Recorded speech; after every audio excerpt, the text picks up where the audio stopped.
Something wild in the air. Alright.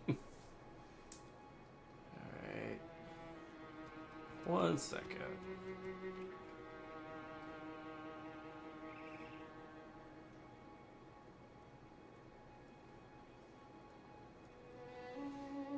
Hey Gear, how you doing, man? Hey Stabs.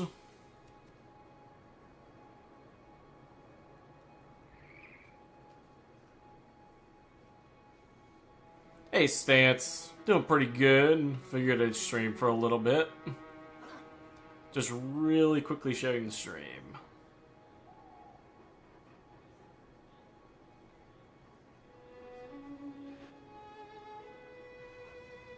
Second.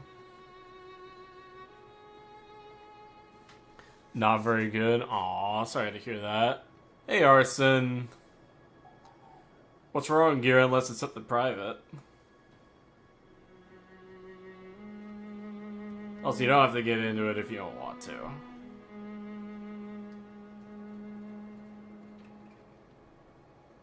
let me finish sharing. Playing the Void Priest again. Oh, and oh boy, the muscle memory has not forgotten. Nice. Hell yeah.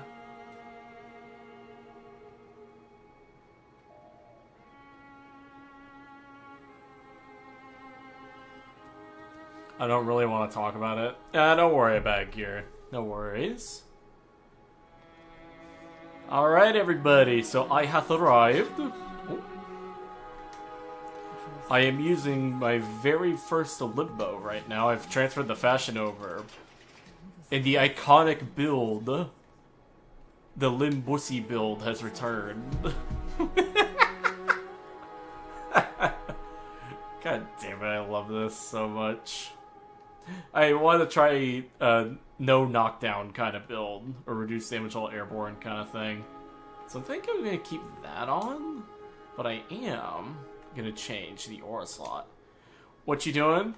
Mainly just going to be chilling with you all, and I intend, actually, if you guys want to come online and do it, to carry you guys to the Archimedia, because I finished it earlier today. I'm just going to chill with you all and carry you through it, if you need it. Limbussy, for real. Frozen pickle juice. I recently decided to put together an evade mecha Kome, and it's stupidly powerful. Hell yeah. Kome is great. Like, she's not my cup of tea as a frame. I prefer other ones, but I can objectively say she's pretty good. She's, for the most part, pretty well designed. I can do Archimedia? Hell yeah, Gear.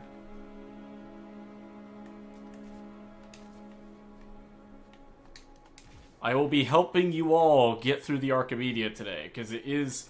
I wouldn't say it's impossible, but it was definitely hard. Like, the final stretch with the boss in particular was kind of difficult. I'm surprised you're streaming at 1 a.m. Well, it's only 8 p.m. for me. That's why. I forgot to shuffle it. Oh, well. Forgot to shuffle the music. I would, but I'm watching anime right now. I don't feel like, so I'm going to disappear back into the void. Alright, no worries, Stabs. Alright, Frozen Pickle Juice, what's your in-game name? You can mention it in the chat. Just gotta pick what I want to do or play. Alright. Oh wait, I forgot I gotta go into here first. It's ETA. ETA. My bad. I'll be helping people through it today. And then we'll probably do EDA afterward. JT Prime? Alright, 1 second.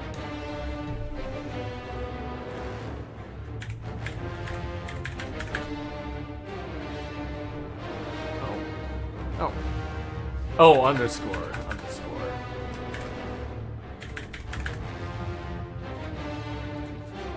There we go.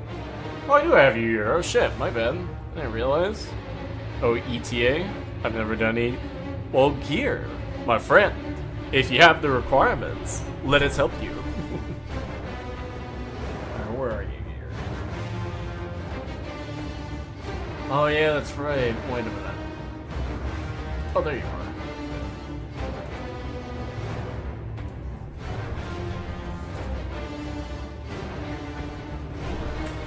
to another music very slightly for you guys.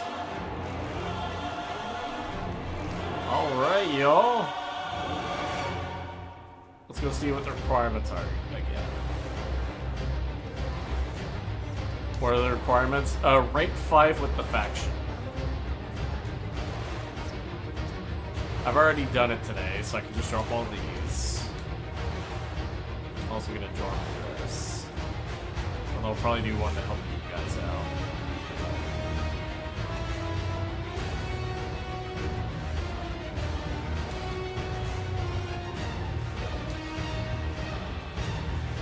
Got it? Nice. Alright, so for this, the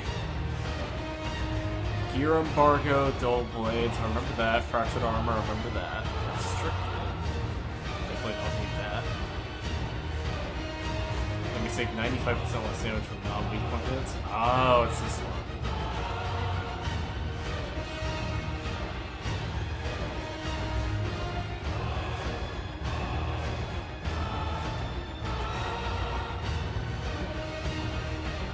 Oh, that's an interesting modifier adventure.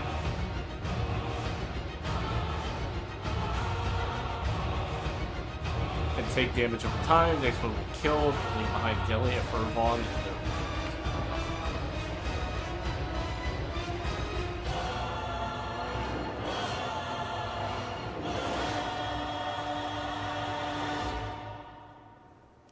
That carry through RPGs will arrive during the fight. Oh, that's what this modifier was, because I was wondering why I wasn't able to hit the tank without the rockets. Alright, so let me know, y'all, when your loadouts are ready.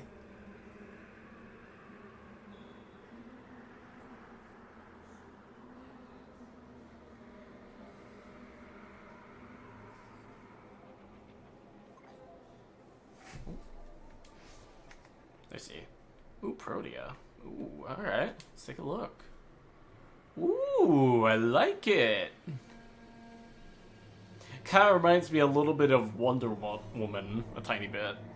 Mine is ready. Alright, so gear is ready.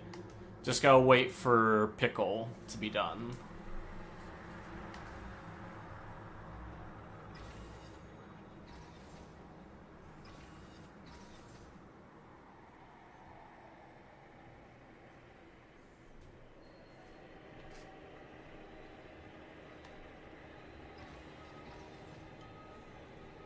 Ready? All right. Let's get going. Got a set of crisis events lined up for you. All right, let's do it. Make sure we get a gold star on each one. Complex Walrus. That was an interesting name.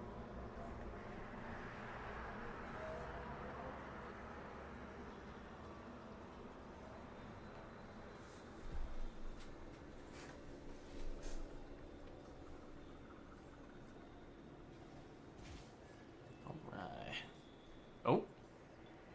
Why does it say you're... Oh. That's weird. 1 second. It's not... Let me bring him in.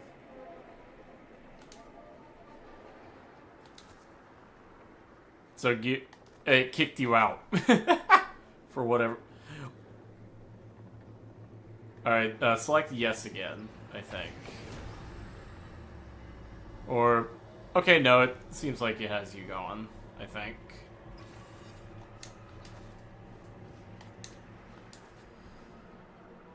Oh, wait a minute, I forgot. Gear... Says I'm denying it. Wait a minute, Gear, have you done this mode at all yet? I forgot. Because we might have to do the normal one first so you can unlock the elite variant. This is a Mall of the Dead.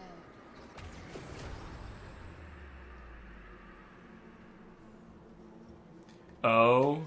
Yeah, okay, that makes more sense. Okay, so let's do normal. Let's do normal then. So that way Gear can actually do it. Dude, the future, Belmir and Minerva are ready when You know, do that? Alright, now let's begin research. There we go. Now try it. I don't think I've played any content recently, honestly. Oh, don't worry about it, it's fine. We'll do normal first.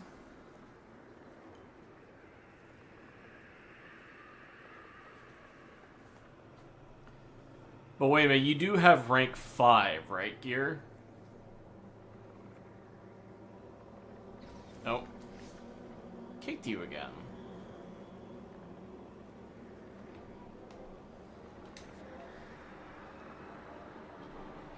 Invite you again. Accidentally press triangle. Oh, no worries. Okay, let's try this again.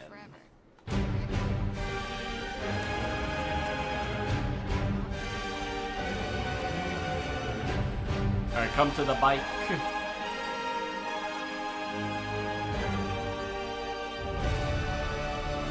Kicked myself accidentally. No worries. So we'll do the normal one, and then we'll do the elite afterwards.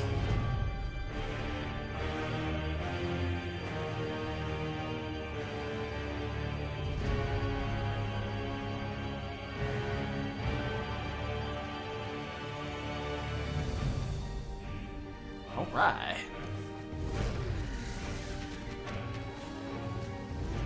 I forgot the Old King Alant's theme from Demon Souls. Let's go.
Don't know what that means.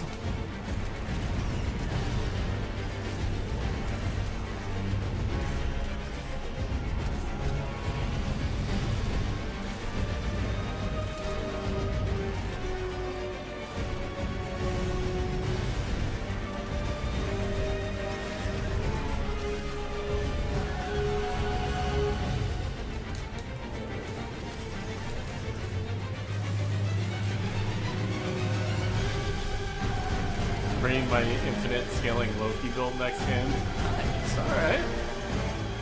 Oh, level 482. Oh, yeah, that's how the Archimedia works. The enemies are like double what they normally are.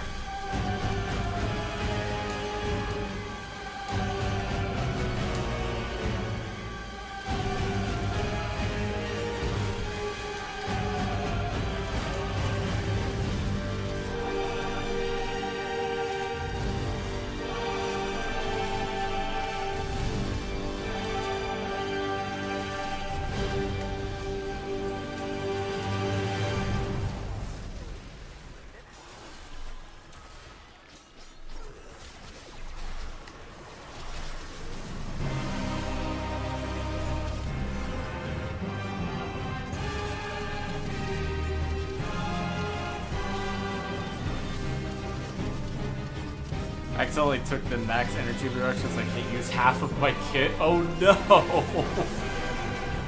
That's okay. You got me. Until that happens. Ah, thank you.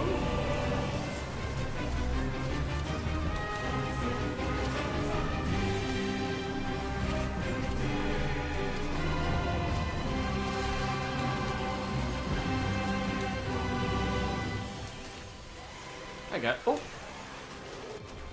What the? That happened. Nice.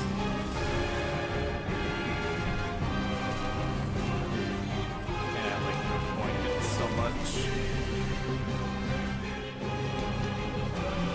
Oh. Hey, you're.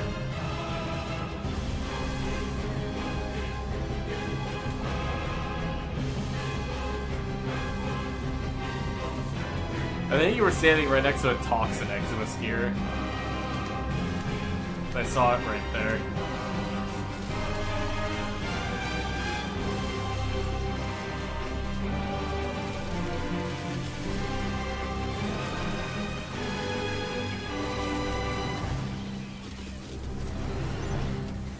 Confirming extermination proceeding as planned. Midpoint reached. No significant issues. Oh shit, Toxin!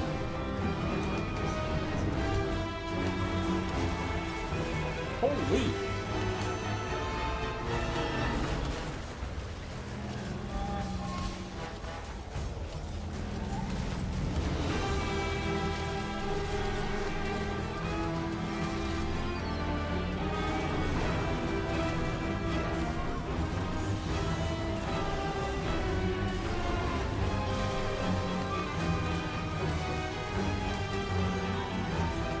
I hate that sometimes.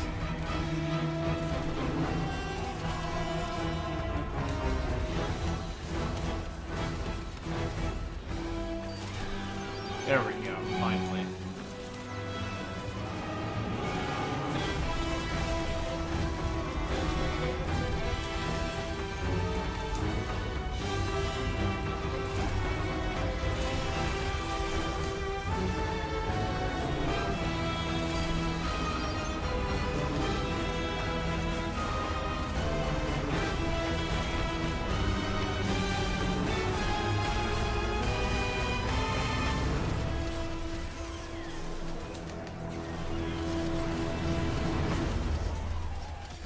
Alright, we're getting there, we're getting there.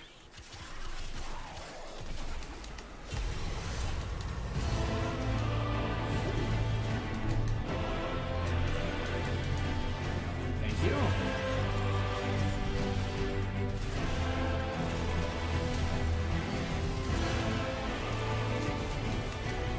That Toxin Eximus, man. Okay, calm down. There we go.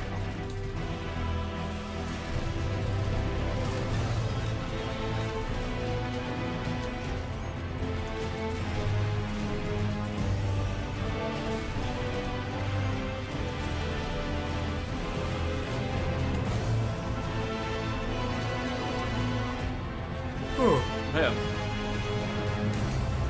Going okay so far.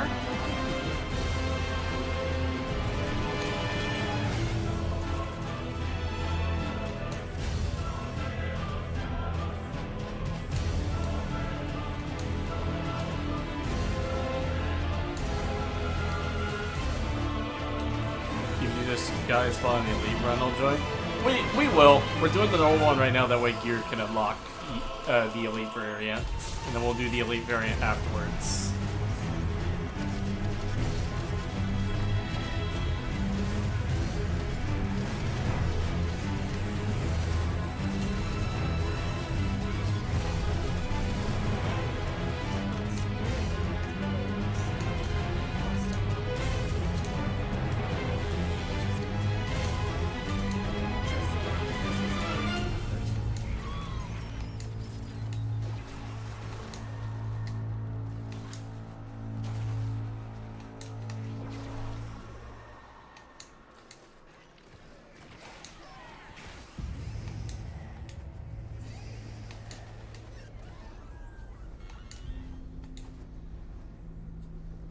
I'm out of my free revives, I just noticed.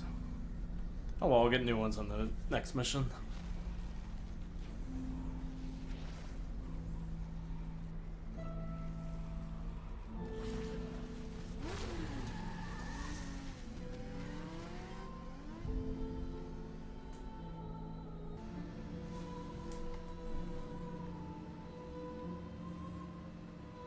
I didn't even notice that we have 2 Proteas.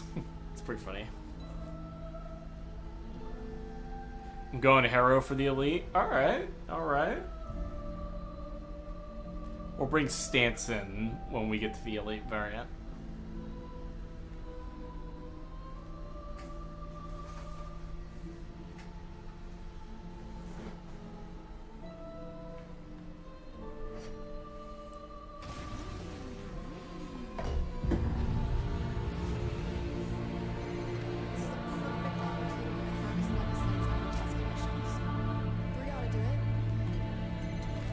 audio's cutting off. Is it? Oh. Weird.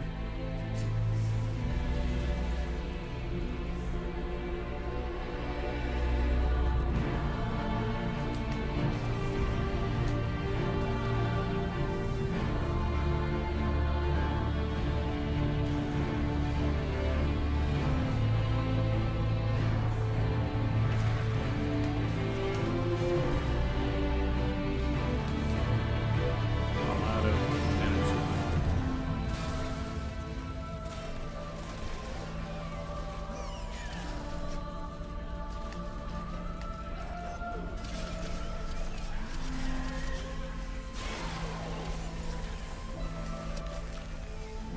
Every 4 seconds it cuts off.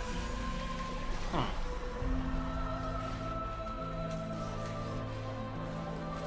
Like, as in, the audio on the stream actually is cutting off? Like, it stops every 4 seconds, or just me?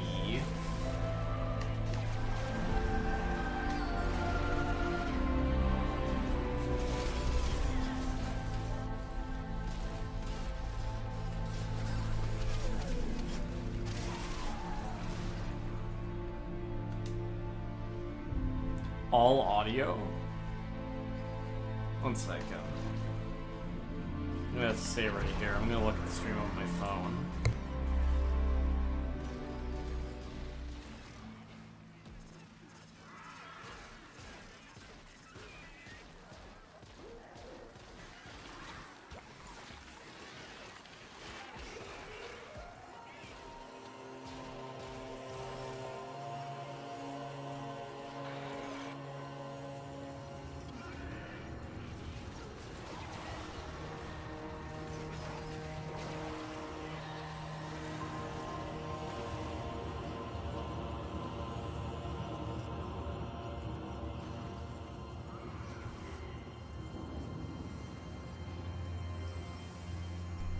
It's perfectly fine on my end too. Like, I opened it up on my phone and it's fine.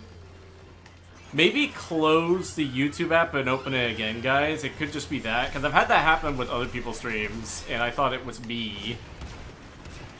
Or I thought it was a stream, but in reality it was me.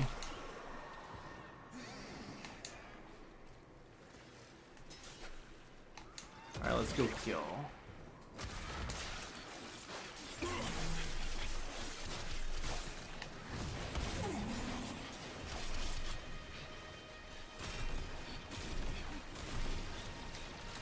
Okay, be right back. No worries, Stance.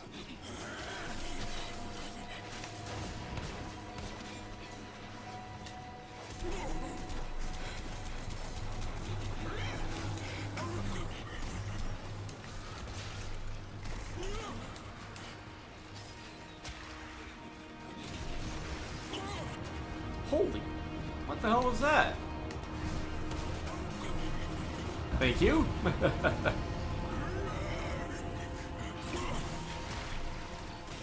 Fixed YouTube bug? Okay, good. That's very good. Back to normal. Get back your thing.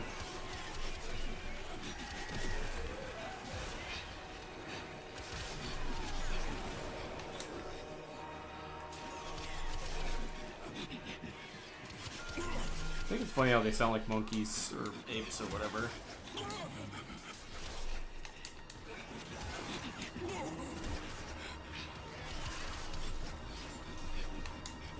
What's up, little guy? Not much, Num Num. Helping some people get through their ETAs. Right now, helping Gear unlock the elite version of the Temporal Archimedia, and then we're going to do ETA next with some other people.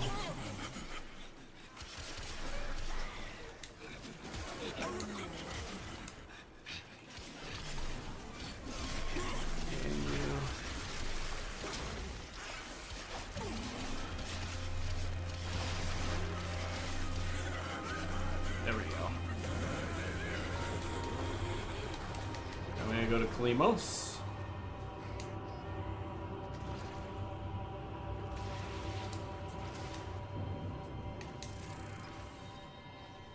Oh.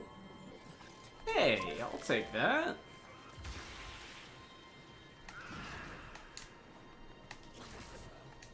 Alright, kitty. Be right back after this round. No worries. The capture mission is a hassle. It is a little bit. It is a little annoying, but nothing we can't handle.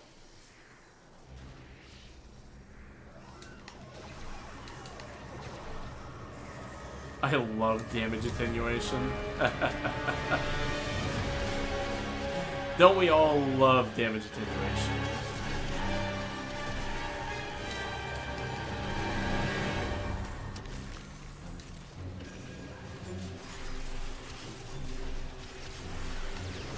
You know, I'm actually listening to this music and it reminds me of something. On the topic of like videos and streams and stuff, for my next video, and honestly for future projects, I am looking to start making my own music actually. So I downloaded the free trial of FL Studio. So I want to see what I can do with it. If I like it enough, I plan to buy it.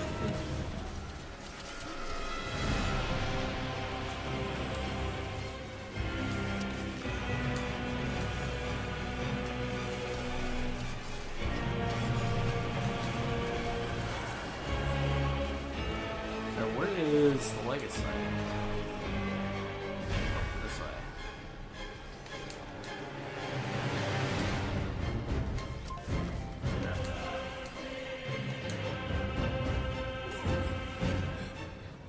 About to become music freak. Yeah, my plan is to make an entire OST for a lot of the videos I'm gonna do in the future, like the big projects.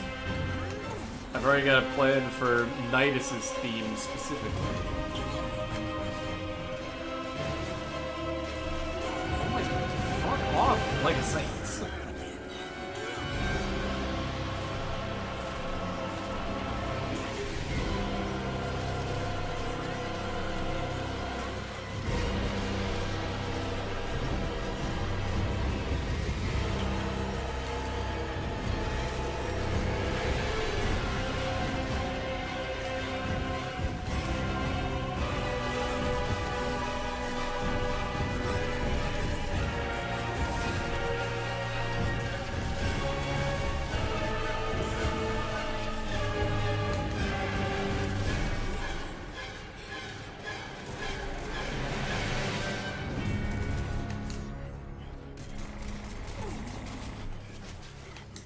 Get over here.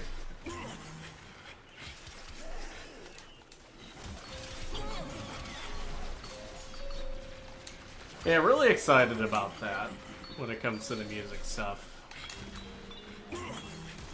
The next evolution.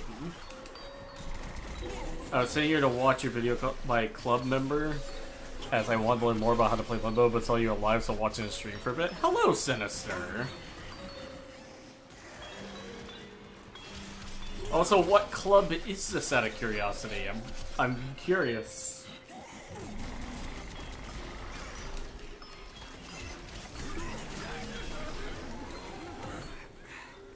I swear these things are getting smarter. They are. Each new generation learns from the mistakes of the last. Don't you dare turn that into a mentor speech. Don't you dare turn that into a mentor's speech. I love it. But yeah, Sinister, welcome to the stream.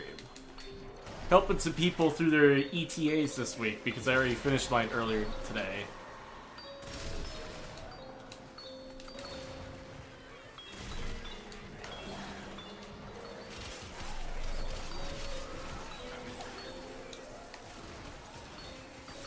Can't stay for the stream, but I wish everyone a good one, and also thanks to you, Sci-Fi, I'm now in love with Limbo. You're welcome.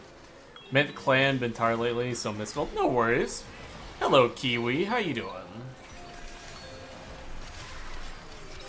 Welcome to the stream. Just chilling in ETA. Well, TA, technically, because helping people with ETA. Oh, oh, oh, oh. Got you. I got you.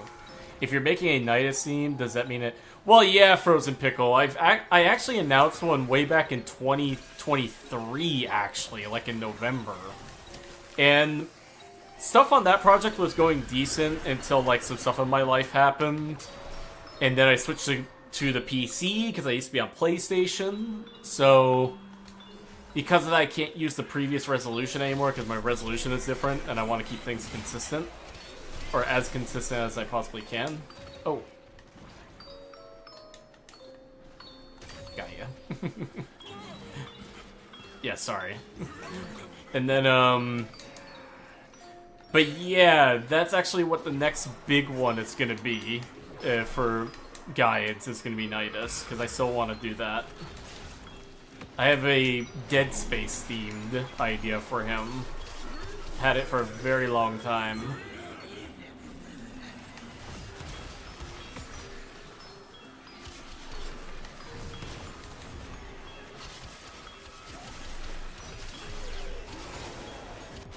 Oh, no, no. Oh, no, no. I missed you, no. Oh, God. Oh, goddamn. Gear, you're a lifesaver, thank you.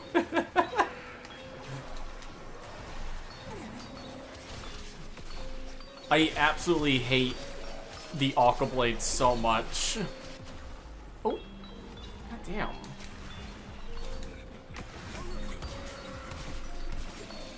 We might be screwed. No, we're not.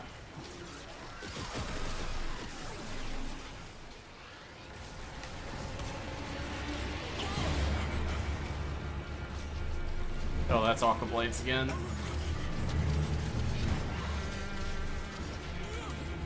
Keeping an eye on that timer. So I know how long I can melee for.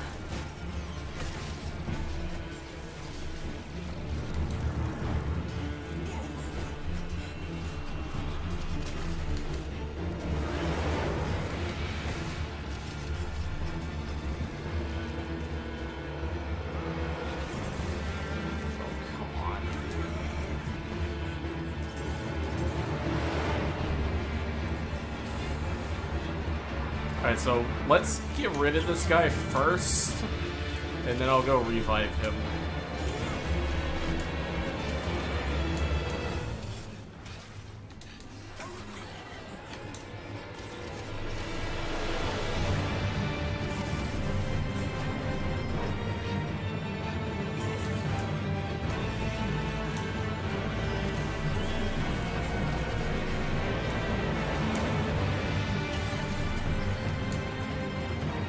Get back here.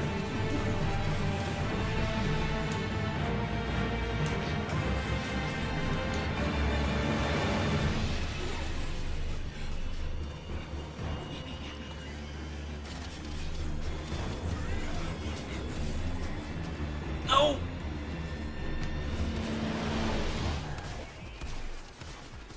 We might have just lost.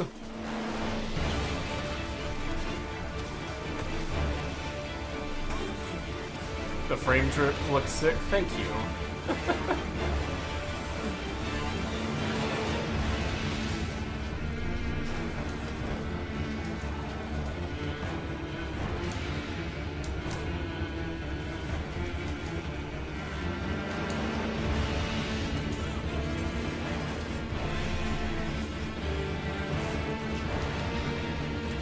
I hate this thing.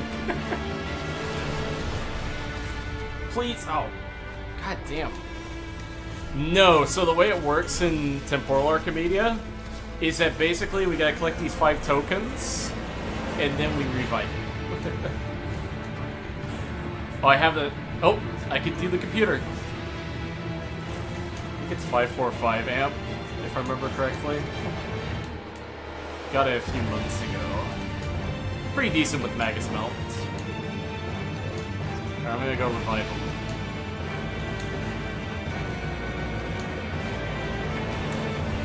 Oh, we can extract.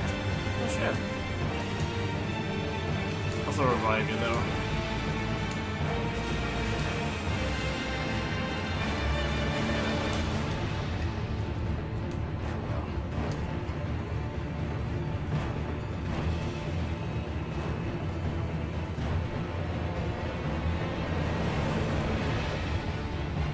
No Tenno left behind. There you go. Alright.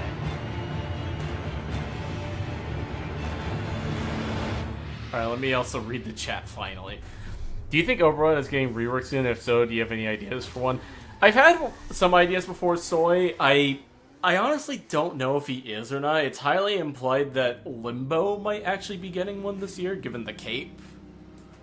Found the 777 to be the best for most things I use for. Understandable, Sinister. I just like, when it comes to amps, I kind of just like using what's interesting to me, so I have the one where it's like the glaive disc alt fire, precision fire for the first shot, and then I think I have one where it's like 50-50 split when it comes to crit chance / Saz chance. First actual challenge in Warframe for real gear, for real. We got our asses kicked.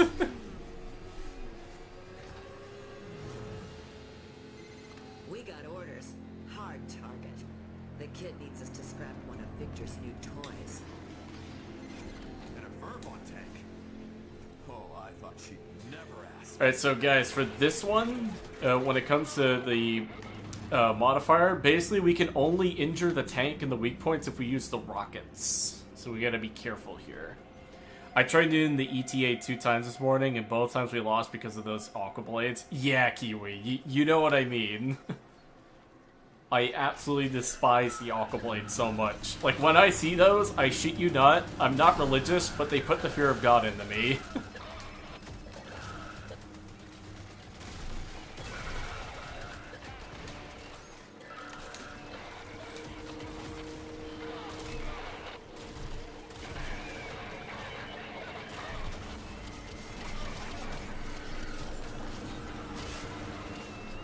Don't make me bring out the Baruch.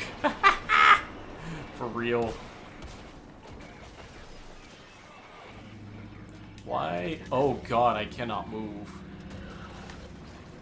Oh, I forgot I have the cold modifier, that's right.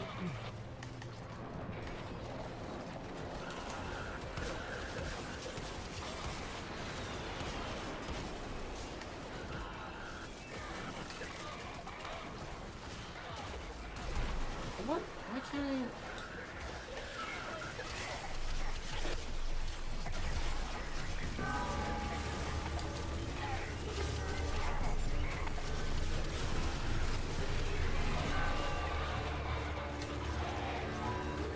I love your Limbo guide. Thank you. Thank you, Meander. Also, welcome to the stream. Oh, I have an extra rocket. Hell yeah.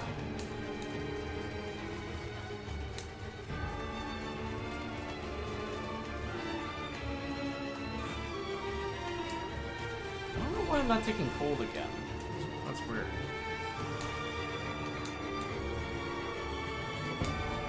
I didn't even know Warframes had motorcycles, and it gets in behind the story by a lot. So now, in 1999, we have the Atomi Cycle, which is the motorcycle that I was just using.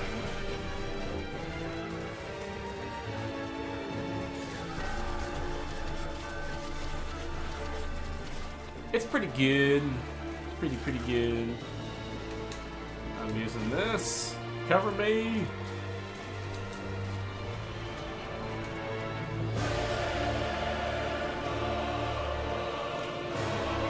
Please don't come. Ah! God damn it. So Sinister, that's actually what I'm waiting to do, is if there's gonna be news on one or not, because I've actually had the idea to do one for a few months now, actually, because I've discovered a lot of new things about his kit. I'm just waiting to see if they announce a rework or not this year first.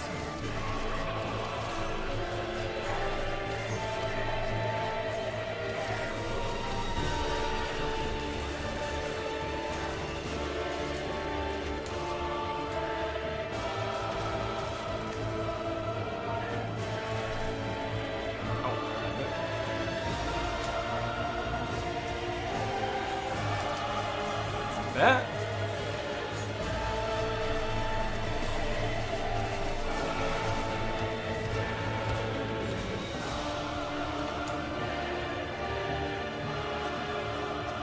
What the?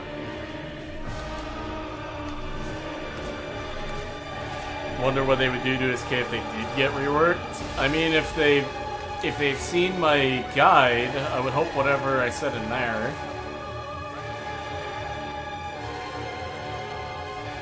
Kind of doubt it though, since Pablo himself has said that he typically doesn't try to talk or use outside references for that kind of stuff. I'll have to make sure I get notifications from your channel then, just in case. Yeah, no worries. I mean, right now, I'm working on a modding guide, actually. Like a how to mod kind of thing. So that should be interesting. Oh no, I'm good. I'm dead again. Keep getting my ass kicked. Thank you. You know what? Get in the rift.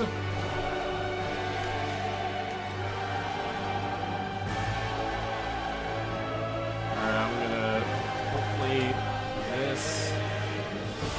Can I please just get in the thing? Oh no, I'm dead again. Wow. I can't log into this goddamn computer because these assholes keep coming. No, just get in there.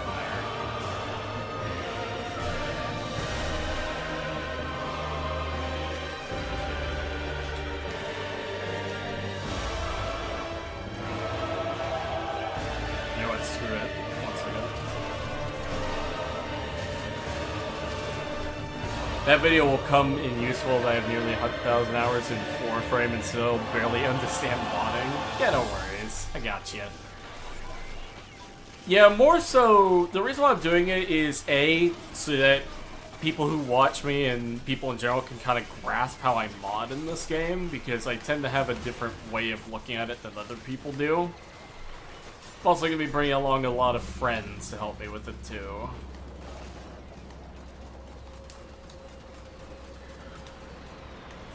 And the whole point is to help teach people how to think outside of the box, because in my very humble opinion, I think, well, A, D's done a shit job of trying to teach people how modding works in this game.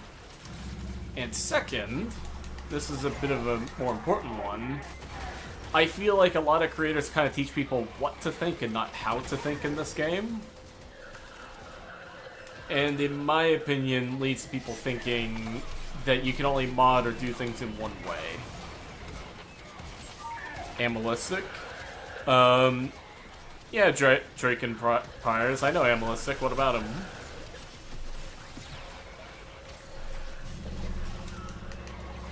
Or are you thinking he's going to be part of the modding guide? I haven't actually asked him yet. I might. It depends. I do like him. I think he'd be a valuable member of the team for the video if I do decide to do that. I do know that I have gotten a couple of big name creators in on it, so we'll see how it goes with that.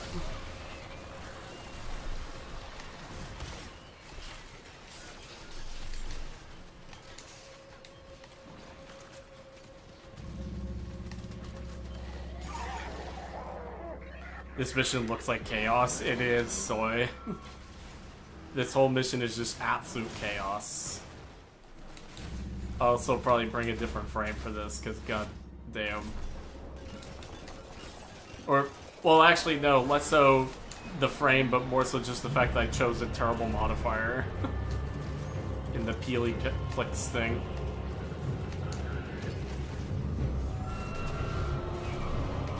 You don't gotta mod one way, I made a fucking laser Loki build. For real. Yeah, no, but like, the problem is, at least from what I talk with a lot of people online in like forums and stuff, they seem to get into their head that they can only approach the game from one way, and that's just damage. When the beauty of Warframe is that you can kind of mod however you feel like.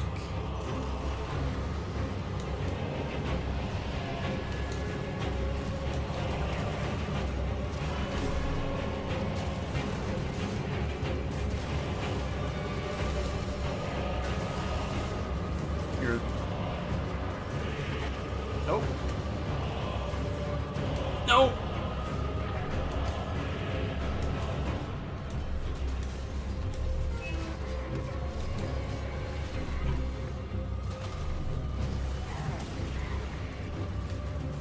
Oh no, my instant revives are gone. There we go.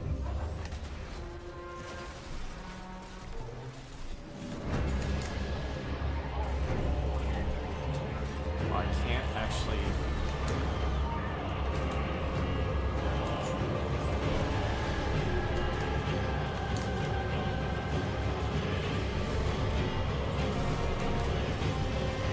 You know what? Fuck it. If you can't be in the rift, I'm just gonna CC a part of the map.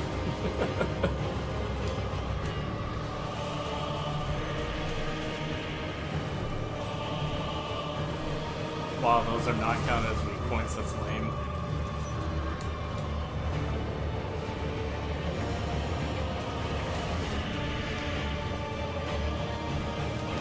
Please, just fucking do that. Thank you.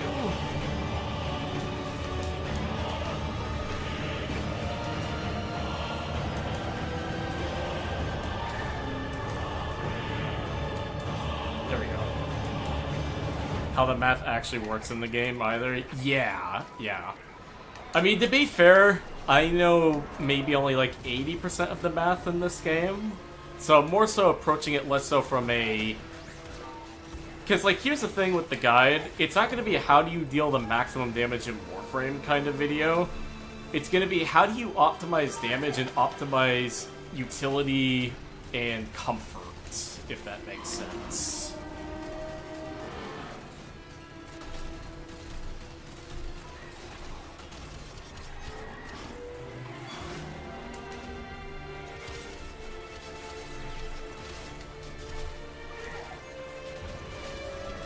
Oh my god!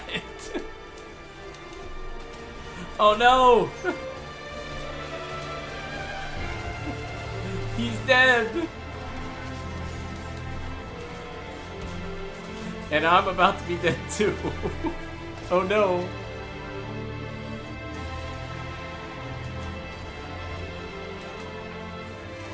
The music is surprisingly fitting for this moment.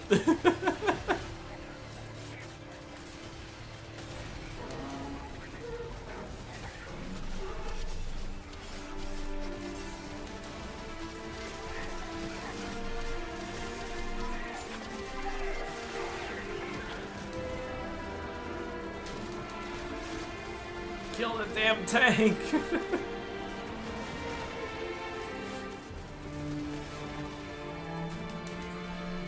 I'm gonna have to look at the chat later. I can't read it. This is actually kinda tough.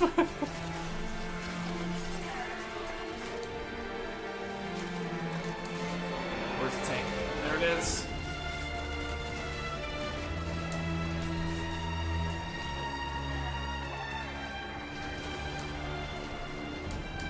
Got it. Okay, let me read. I just hit on a stupid build replacing Oberon's renewal of Gloom. Alright. Your thoughts are pretty similar to how I see it. I couldn't understand how to mod from itself, so I ended up using YouTube for the bulk of my builds, but I do once again am making my own. Yeah. With radiated Carpet, Universal Falls, oh, it's grand. I recently came back after playing in middle school and did see that the meta is mostly damage now. Back when I played, healers and CC were more relevant, especially in those raid missions back then. Fair, Soy, fair. She's dead. Oh, she's dead. Oh, my bad, Frozen Pickle, my bad. I didn't know. That's my fault. Sorry about that.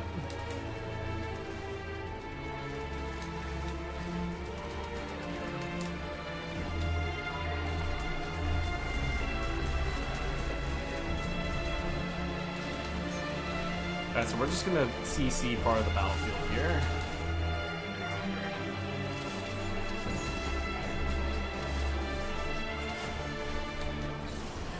Yeah, again, Pickle, my bad. I did not know.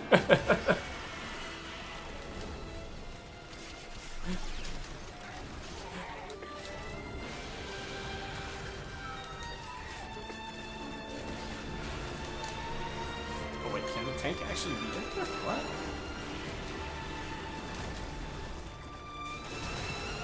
Oh, there we go.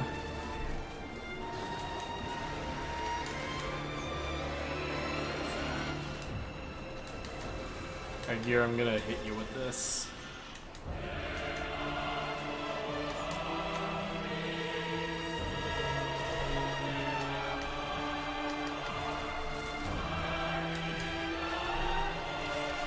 Do you have any tips for playing Limbo pubs and not getting my IP sent to chat? Much obliged.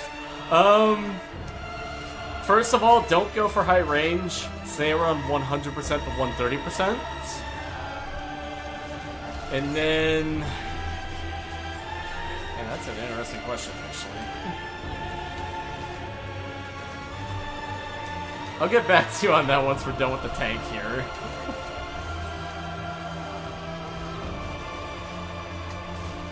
Oh my god.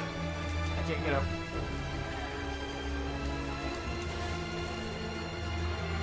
Okay, 1 second. I'm gonna go get this computer. If I can. Oh, I can't. That's lame. That's so lame. Alright, we're just gonna have to kill this thing as fast as possible.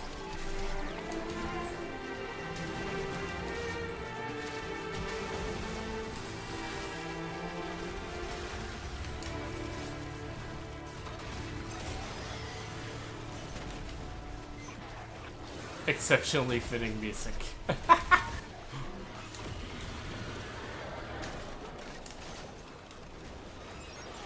DE, fix your game so I can revive my teammate, for fuck's sake.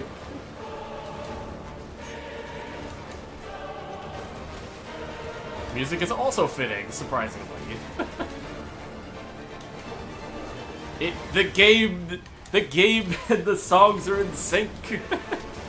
Once you're in the tank arena, you can't leave the tank arena? Yeah. Sadly. That's kind of lame.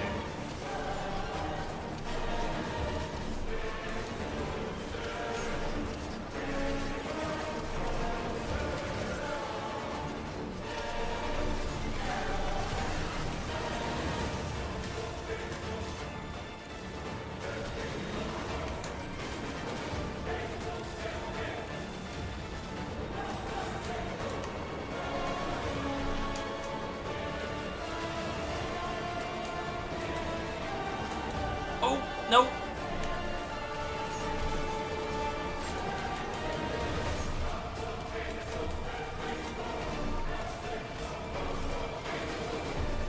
Thank you, Gear. Gear your base.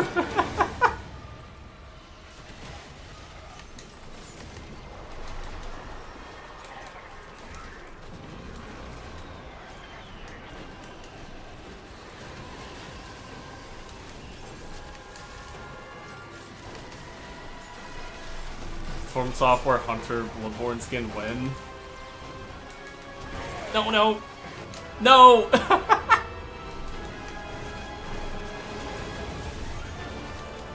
Oh my god, I can't get up! Oh no! Okay, Carp, I can't read your thing right now.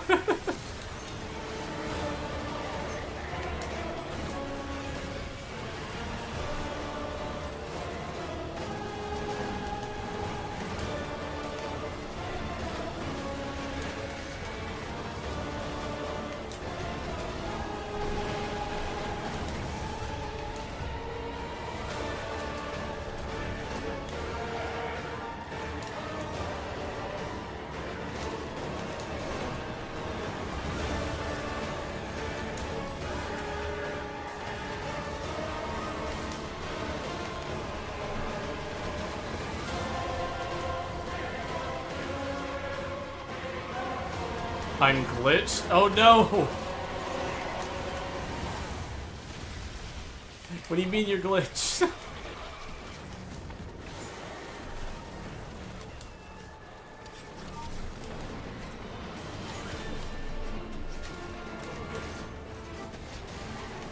Almost there! There we go! This is the Arm of God theme from Lies of P. Very cool OST. Alright, let's get out of here. Alright, come on, Gear. Let's go. Can still walk? Okay, good. Wow. That was close. Goddamn.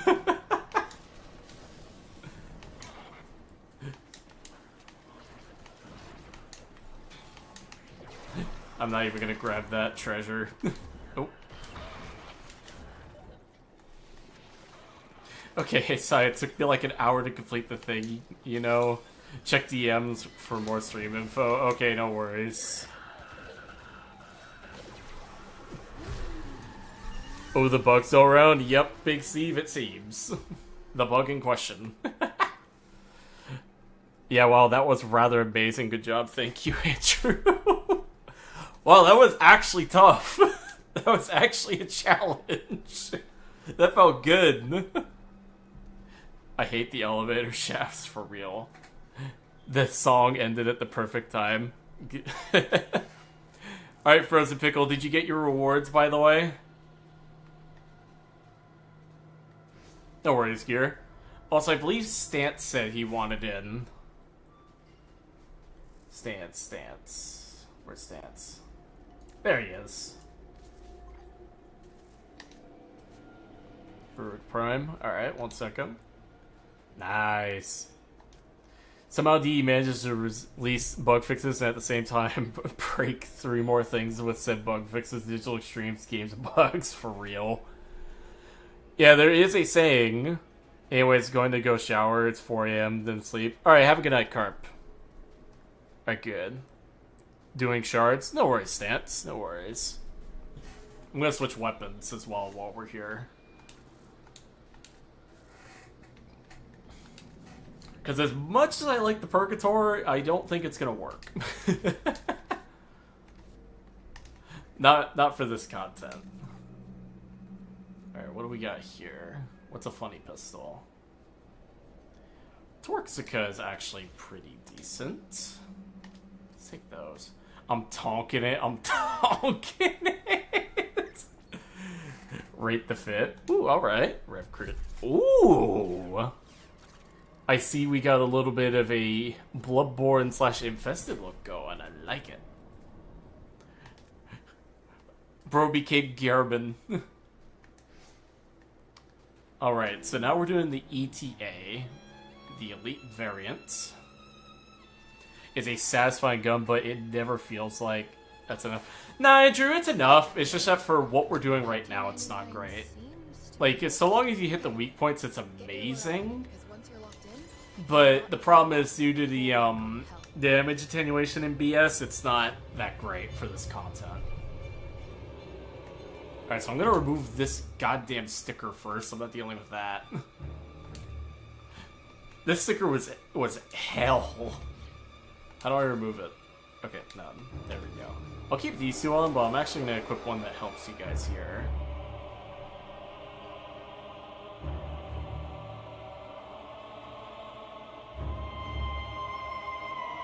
Ooh, I'm gonna try this one, actually.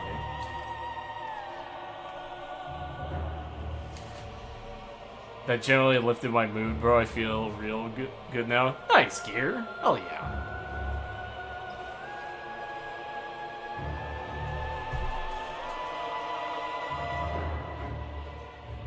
Alright, time to carry again. Let's go!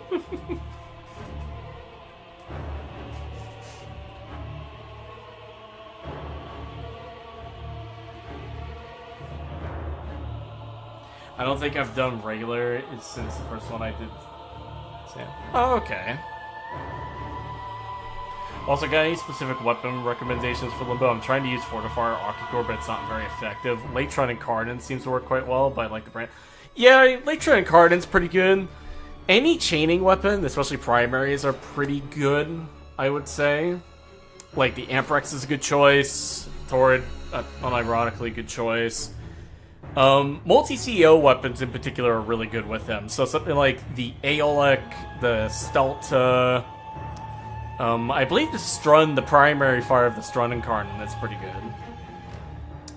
It is Kiwi. Punch Through is amazing on Dual Toxos, because basically the way the Dual Toxos works is that the bullets will ricochet, But generally, the bullet will die after it kills or hits one enemy. But if you give it punch through, the bullet will stay alive longer, leading to more ricochets. Which in turn means less ammo gets used too. Bass assist? Hell yeah, stance. That is a really good one with Limbo too. I guess I'm getting me a strun? Yes. What's another good one? Purgator is pretty decent. He can buff the hell out of it, which is good. The Jupiter, also pretty good. Also, did you see my Baruch? I did, Gear. Saw it on stream for a moment. Alright, I'm going back in again. Alright, I got better weapons this time, so it should be easier.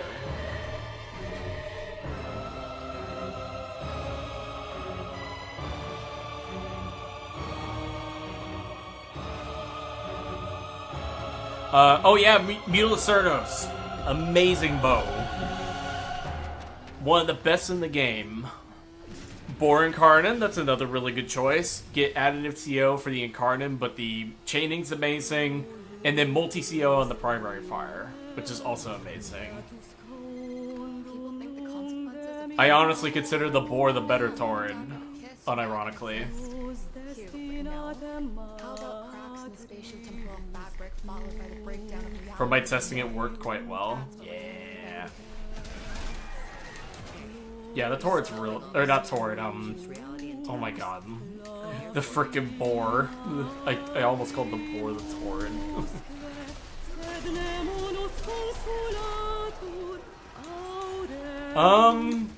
It kind of depends. I'm about an adhesive blast.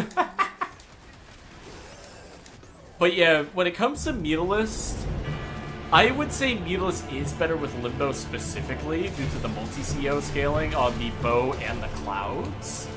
Proboscis is amazing as a general damage and grouping tool. But if you want upfront damage and already have a grouping tool, then Mutalist is going to be better.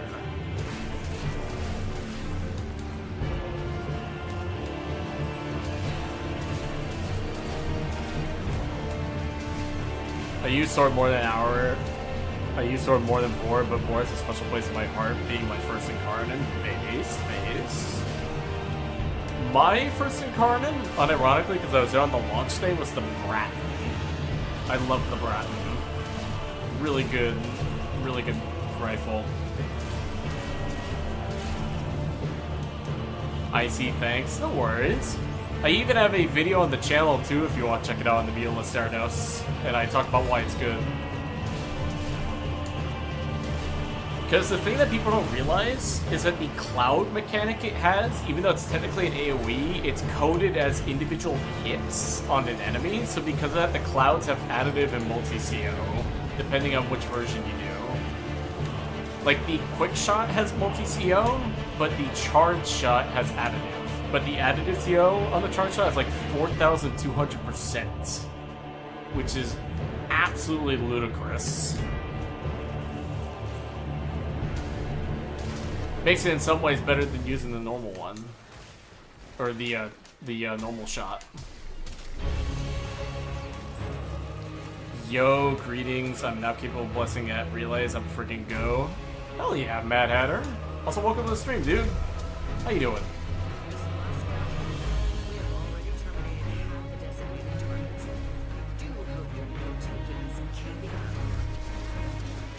Oh, my friend, the Xylock Incarnon happens to be one of my favorites with Limbo.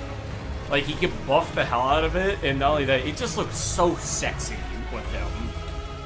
Like, the Xylock unironically feels like his pistol. Also, Mutalist is a good candidate for internal bleeding. Fair, Andrew. Because it does have, I think it's force impact on hits, right, from the bow? I could be wrong about that.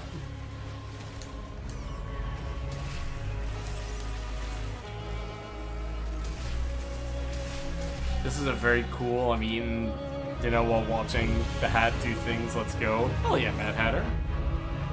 Do you know Soulframe? Not really. Like, I haven't actually tried Soulframe yet. Like, I got a code months ago, but I still haven't booted up the game. I'm trying to remember who gave me one. I heard it passes through the rift. Could you elaborate on that? It does not pass through the rift, the Psylocke Incarnate. Sadly. I wish it did, but it does not. It'd be pretty cool if it did. I instantly thought of Limbo. Hell yeah. How often do you stream, as this is quite a chill stream and do enjoy chill ones and would like to see more? It depends on how I feel, Sinister. I usually try streaming once every day. Well, not once every day. Once every other day or once every 2 days. Especially right now where I have a really big project on my plate, so I generally try streaming more when I have like a lot of downtime between projects. Because I don't like leaving you guys in the dark very much. Because how should I put it? What's that word called?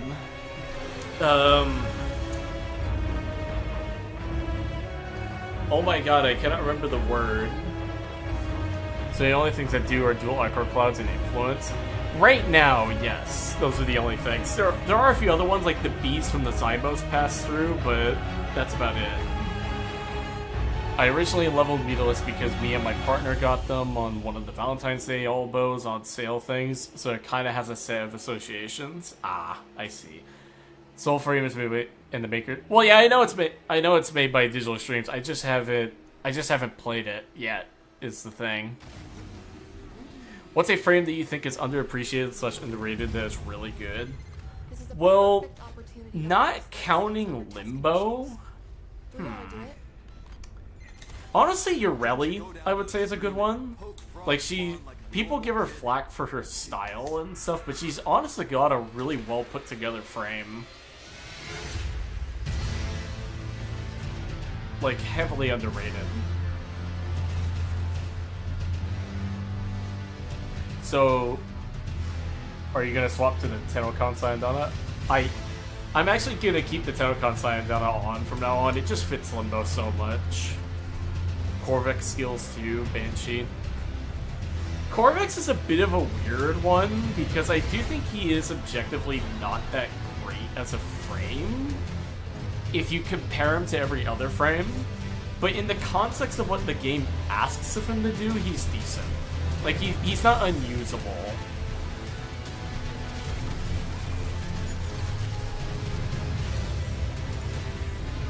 Dark Souls music? Yeah, we got some Elden Ring music going on, baby. W. It is a Tennokan Sayandana. In fact, we got the cool animation out. Also, Ureli was dog shit for a year, so people aren't twigging to the fact she's good now. Yeah, that is true. Oh, Korvax skills go through the rift. Yeah, just about every single skill goes through the rift. There's only a handful that don't. Mainly Gara's Splinter Storm. That one, for some odd reason, is counted as a physical object. So because of that, it will only damage on the plane that it exists in. Which is pretty annoying, but it's not unusable. It's workable. On Limbo, I think I would go good with Excalibur. I think it would, too. Oberon is bad. Oberon is in a really weird spot, too. Him and Korvax are both in the same spot of they're usable, and you can kind of make them good. The problem is, in comparison to everything else in the game, like for the other Warframes, he's just not there yet. Oberon's only positive point is Titania. Man, bro insulted him like that. I bet Ureli is good now. Because here's Warframe base off of the body pro girlfriend. Oh my god. Bro did not just say that on stream. Damn. I have Oberon opinions. Oberon requires too damn much investment for what you get. Yeah. That is another problem he has. I will say, though, from what my buddy Sabs the Beaver and another friend Lightmare have been talking about, they've been using Universal Fallout with Oberon specifically, and it does make him way more comfy. So it's not as investment heavy as it used to be in that sense. In the sense of needing a lot to do so little, it's now a little bit less to do what he does now. If you don't mind going out of your way to farm for that arcane.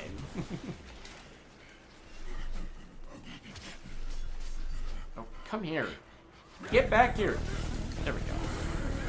I agree, Andrew. A lot of frames are one-trick ponies like Chroma and Banshee where only one ability is actually good. I think that's the weakest frames. Yeah, incorrect. I would actually disagree about Banshee there. Like, her 1 is decent, her 2 is amazing, and her 3 is amazing. But the 4 is bad. I'll agree to that. Horrendously bad. Also, we got some Armored Core music going now. Love it. Does Oberon have some Zada's one-shot tech? He does, yeah, with his 1.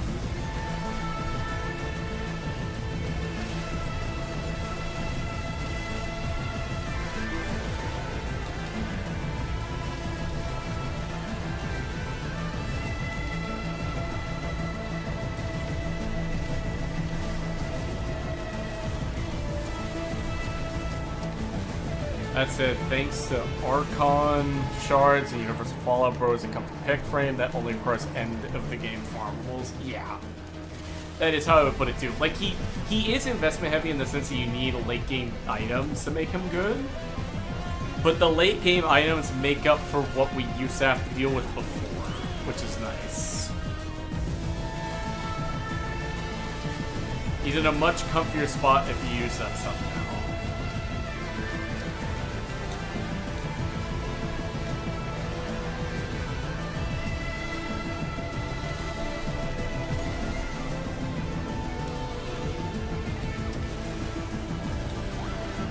Off now as I'm going to bed. This has been a great stream, and we'll make sure to watch more of them. Alright, Sinister, have a good night, alright?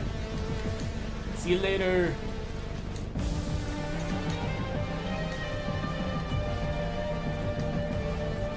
I've tried Zada Oberon, and it works, but I prefer Radioactive Force Oberon with Universal Fallout as a team help. That's fair. Alright. Like that. Banshee is OP with Sentient Wrath over 4. I kind of like running that lately. Hell yeah.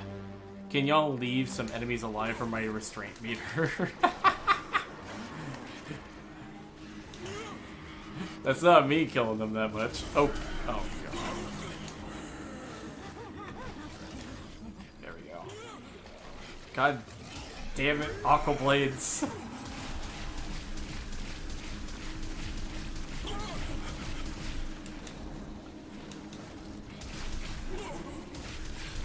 I got mauled and you got killed in your 4. That seems to be what's going on here.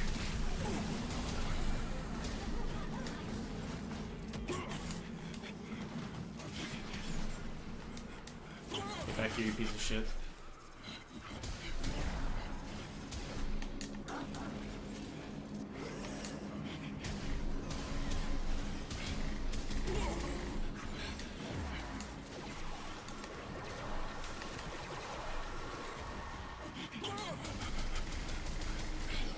Get back here. What do you think about the Phantasma Prime? I like the Phantasma, but it's not a go-to weapon anymore for me. Like, I used to use it a lot way back in the days when I used to play frames like Zaku and stuff. Because I would see people like the big creators using him and thinking, or using it and thinking, oh hey, that's a cool gun. And I got the normal one, and then the Prime comes out a few months later. So far, there's a Technot outbreak in every Like, it's a good gun. Like, it's just a decent gun. spreading. I'll admit, I kind of wish the alt fire was a bit more interesting on it. Do you guys think whip weapons are good? I don't see people using them whenever I play. It depends, Soy. Like, I think some of them can be pretty good. Like, Naira's whip in particular is probably my favorite because, speaking of cross-rift weapons, that is one of them. The ball specifically does, from the heavy attack swing. Or the aim attack, the special move. Like, that does, and it's pretty funny when it does work. But, overall, it just depends on the whip. Like, my personal favorite is actually the bladed whips, like the Celia Lacera. Honestly, the only whip I like is the Celia Lacera, and that one that goes plasma or neutral combo, or gives plasma. Oh my god, I can't read.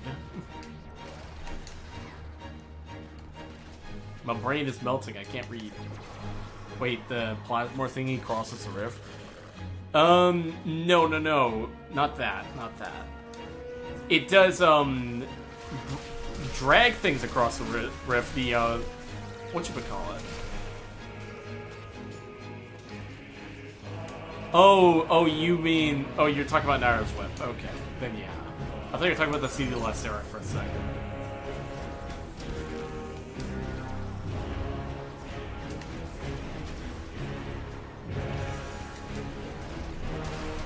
My bad. I can't read tonight. I'm sorry, everybody.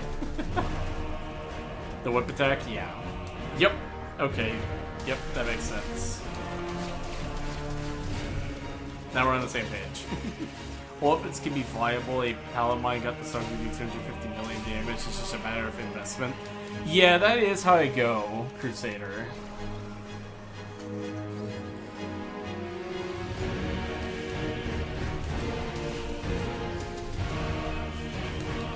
That's how I look too. Like my whole motto is anything can work if you know what it needs.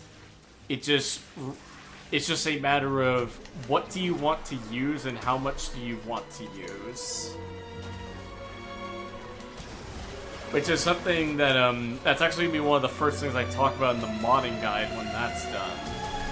Because I feel like people need to get into their head that even though there's meta stuff, that doesn't mean there's only that. Like, you can make anything good so long as you understand what the weapon needs and how things interact with each other. Which seems to be a pretty foreign concept since most games are like that. And I find it funny how people in Warframe can't seem to accept that in particular.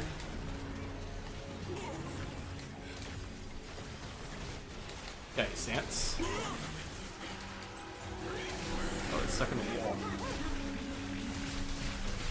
I'm starting to get bored of meta weapons. Yeah. Aeolek, for fuck's sake. Yeah. Based. The Aeolek is really good. Like, unironically, one of the best rifles in this game. Any underrated weapons you recommend? The Boar Incarnate's a pretty good one. I don't see many people using that. The Purgator is pretty good, like one of my personal favorites right now. The Riot 848 can be made to do some pretty good damage. Not level cap by any means, but you could make it work for most content.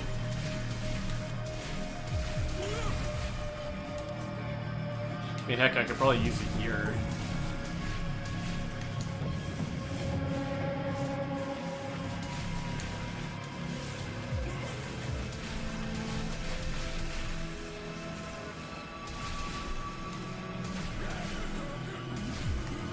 And we did a lot better this time than the last time, which is good. A lot of players just want the most accessible rather than the best one. Toward melts with zero format. You can get the Emperor to work just as well, but you need a lot more investment. I think the best single target weapon right now is probably the AX-52. It's nutty on in the Acuity setup, yet no one uses it. Yeah. And I also want to sort of talk a little bit about the whole investment thing as well, right? Because, like, here's how I look at the game nowadays when it comes to investment. Is that way back in the old days, like specifically, when I mean by old days, I mean just about the time I started, like 2022, 2023, I would be on the page about saying to people that, yes, I think being aware of your investment and resources is important. But with how far we are in the game, and how much stuff that you're expected to have at these different points in the game, I can't with it anymore, that kind of mindset. Because at the point we are in the game now, you're expected to have these tools that are from the previous updates. Like, just about everything that comes out nowadays is made by DE under the assumption that you're gonna have the tools that came out before. Why is this genuinely easier? I assume it's because we have more players this time, Gear. And when it comes to that investment argument, I just can't agree with it anymore, because at this point you're expected to have a lot of this stuff. Like, I can understand maybe not having enough Archon shards, possibly, for certain builds. And certain arcanes you probably won't have max rank, but you're at least expected to have some of them, somewhat.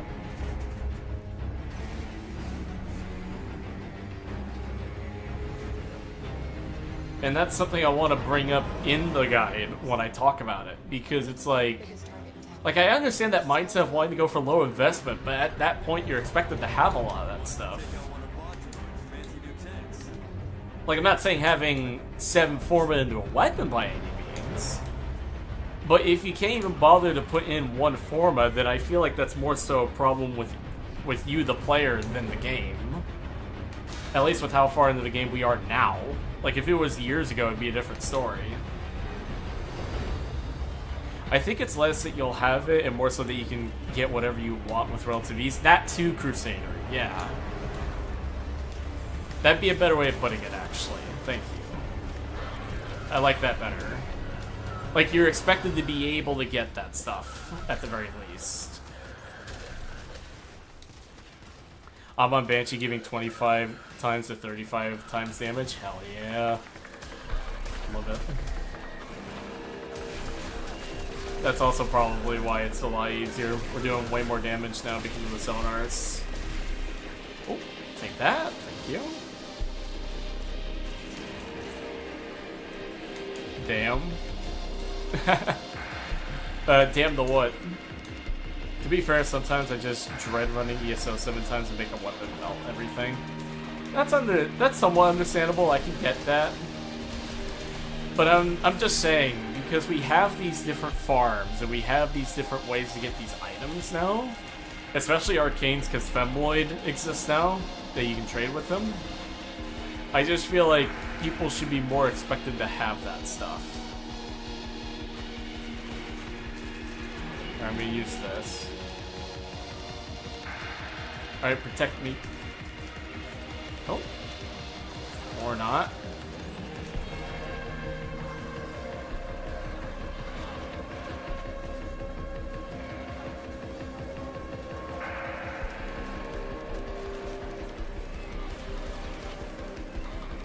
There we go.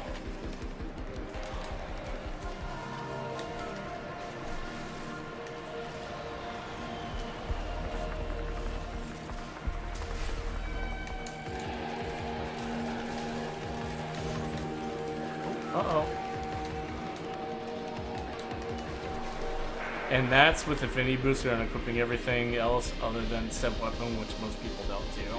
That's fair. That's also what I'm going to be bringing up when it comes to leveling up weapons. Because, like, the guide is going to be an all-encompassing guide of not only how to mod, but how to properly level up things, too. A little bit. Anybody else wish Conclave was actually good? I mean, I've played Conclave. I think it's alright. I just wish there was more of an incentive to do it, is the problem.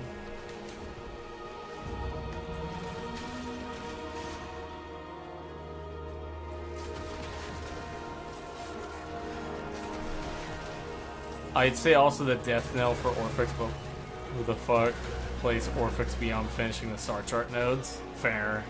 I don't think I've touched Orphix in 2 years myself, so you're not alone there in that thinking. I was always under the opinion that the way Warframe's economy works, you'll have a surplus of something you don't need, which you'll be able to sell for something you do if I want to get one. Yeah, Crusader, that too. That's also a very important thing to remember in regards to that kind of stuff. How there are Conclave exclusive mod movesets and them to the normal game DE current stances suck ass. Yeah. Yeah, agreed, no incentive to play it. Yeah. Kind of depressing too, because genuinely I do actually like the concept of Conclave. I just wish there was an actual incentive to play it.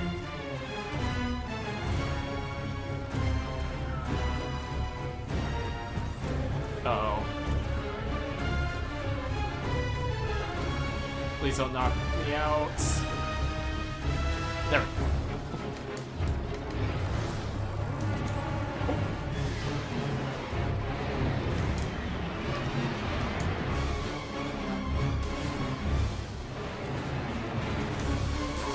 Just falls to the ground. I love it. Would like to play Lunaro. Yeah.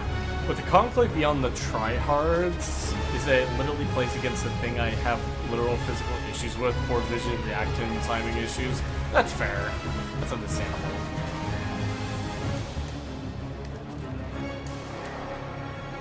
It also doesn't help with the fact that they removed Limbo from Conclave like a few months ago, so I got no reason to play it there if I can't play my favorite boy.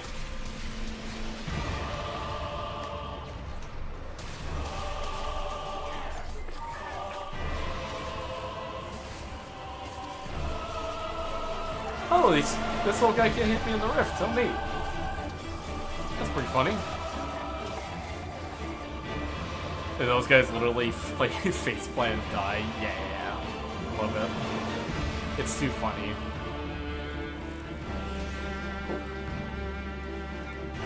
Oh, wait, there's a rocket.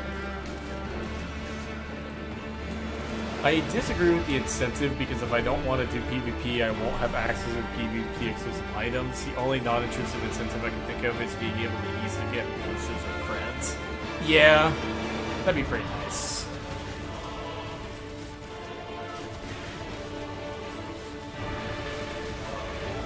Alright, now we can go.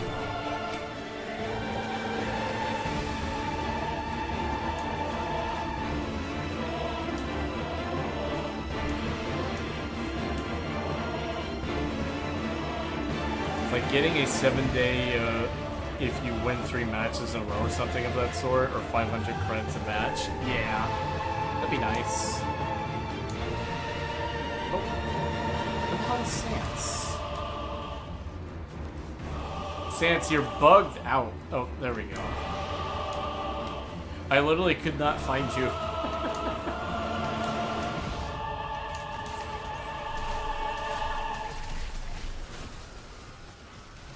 Oh, god damn it.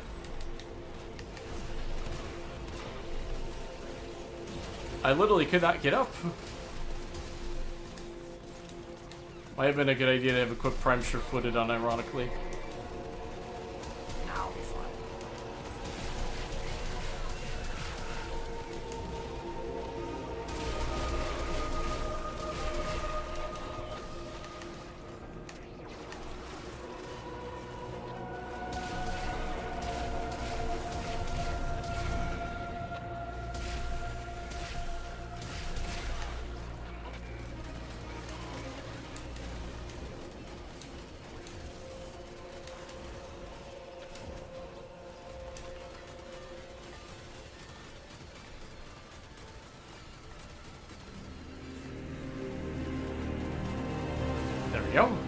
I think putting Conclave in Nightwave might revive it a bit, but people would complain a lot, and they'd be right too.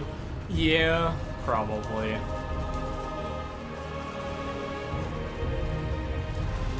Gauss even. True. I'm sorry, I'm too hellbent on playing my favorite boy.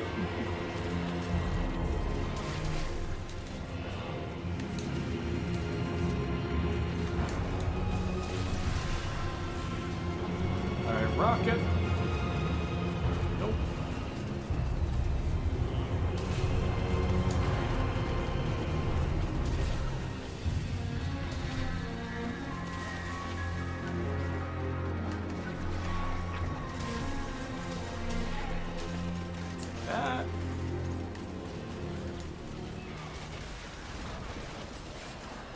Oh no.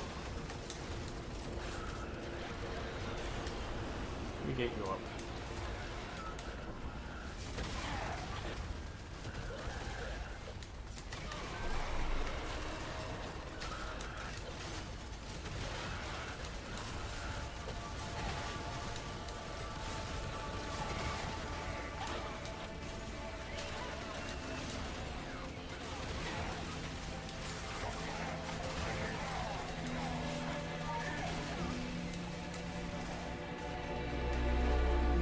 You can get banned for that? What? The other problem with Conclave is the people who accuse people of when trading and report them to have them literally banned from the game. Oh god. Not banned from Conclave, banned from the whole Warframe game. That's... Okay, that's actually wild. What the heck? Did not know that was a thing.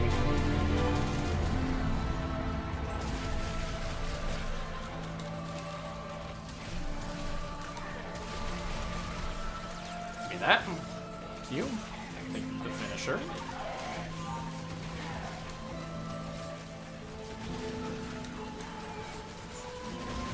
Alright. Time to kill the tank. Yeah, I don't think I will ever touch Conclave because of that. I did not know that was a thing either.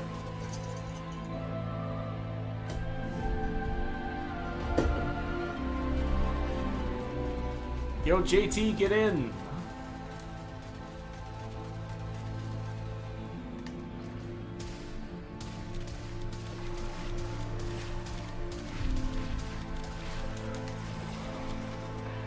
I have a whole other account and PC to play Conclave, do the doxing, DDoSing in Conclave. Ah. No, he's stuck.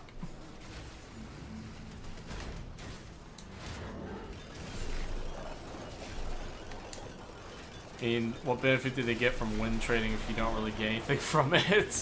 For real.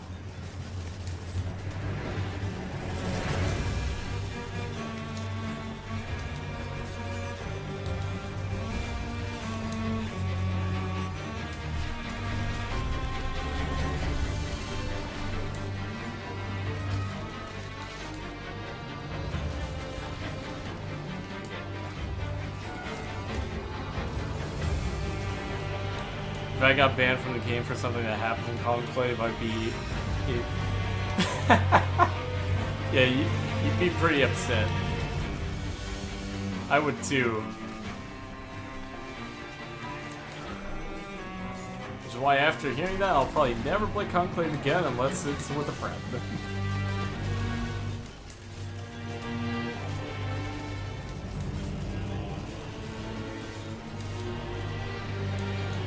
I'd go to DC headquarters directly. Yes.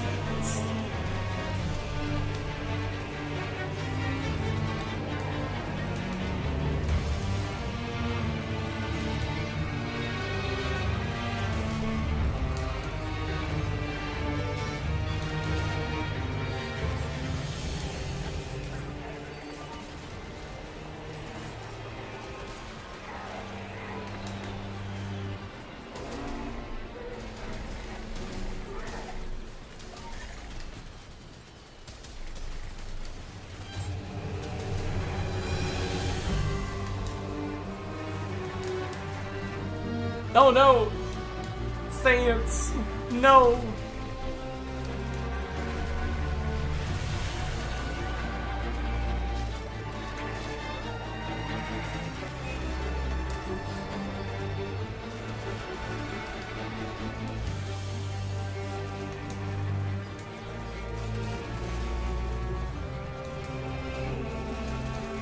Shit after the hotfix? Oh, I see. No worries. I'll get you. I'll get you up later.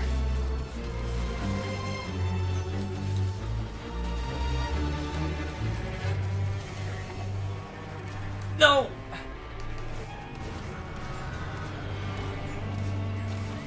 Still in Archimedia, I never met anyone who has played it. There is a private Discord of Conclave players actually that do that. It's just that I personally have never met any of them. Where are you?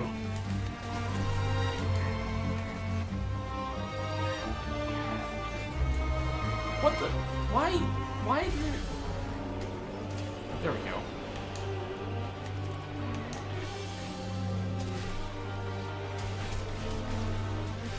Oh, wow.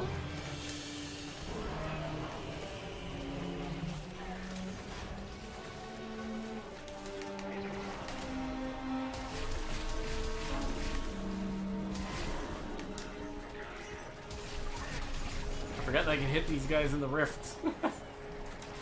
Nice. It's like the underground fish market.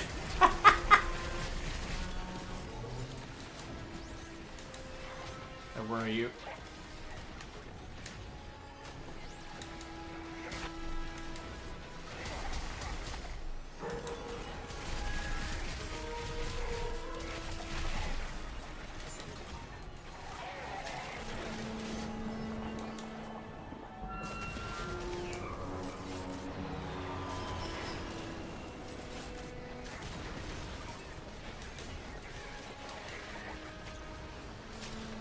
I am basically going invincible every few seconds. No!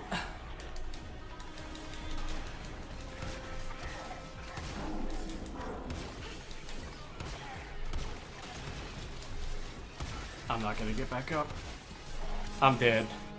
Learn more from failure than We just lost. Goddamn. Did we learn anything? I know it's my 4 on and max charges on 3. Goddamn. Well, we lost. Sorry, PP. Or PP, sorry, my bad. Doing ETA, trying to help carry people. Do you think it's worth putting Rolling Guard over? It is not, Crusader. The problem with Rolling Guard is that it gets you. Limbo likes to dodge a lot, so you'll find yourself using it when you don't want to use it. I'm a go, man. No worries, Gear. Have a good night, alright? Oh, we're gonna try that. We're gonna try that again, I think. Please, Limbo, bless me with luck in getting his full cock ribbon. I bless you, good luck. Oh, God.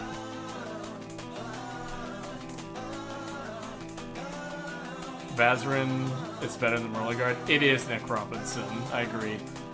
Now, that is a flex if I've heard one. Yeah, I did it last round. It's just that I lost this time. I'm gonna switch weapons.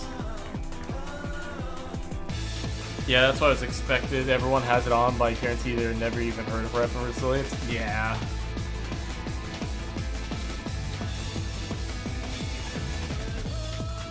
Alright, let me equip a different weapon. Actually, equip this. You got this boat? Alright, Mad Hatter. See ya, alright? That's what I expected. Everyone has it. Oh. Oh. I retract my previous comment. Limbo is a huge carry on tedious defense. It's for real, Platypus. Also, welcome, Platypus. You want to fill up our 4th spot for the ETA?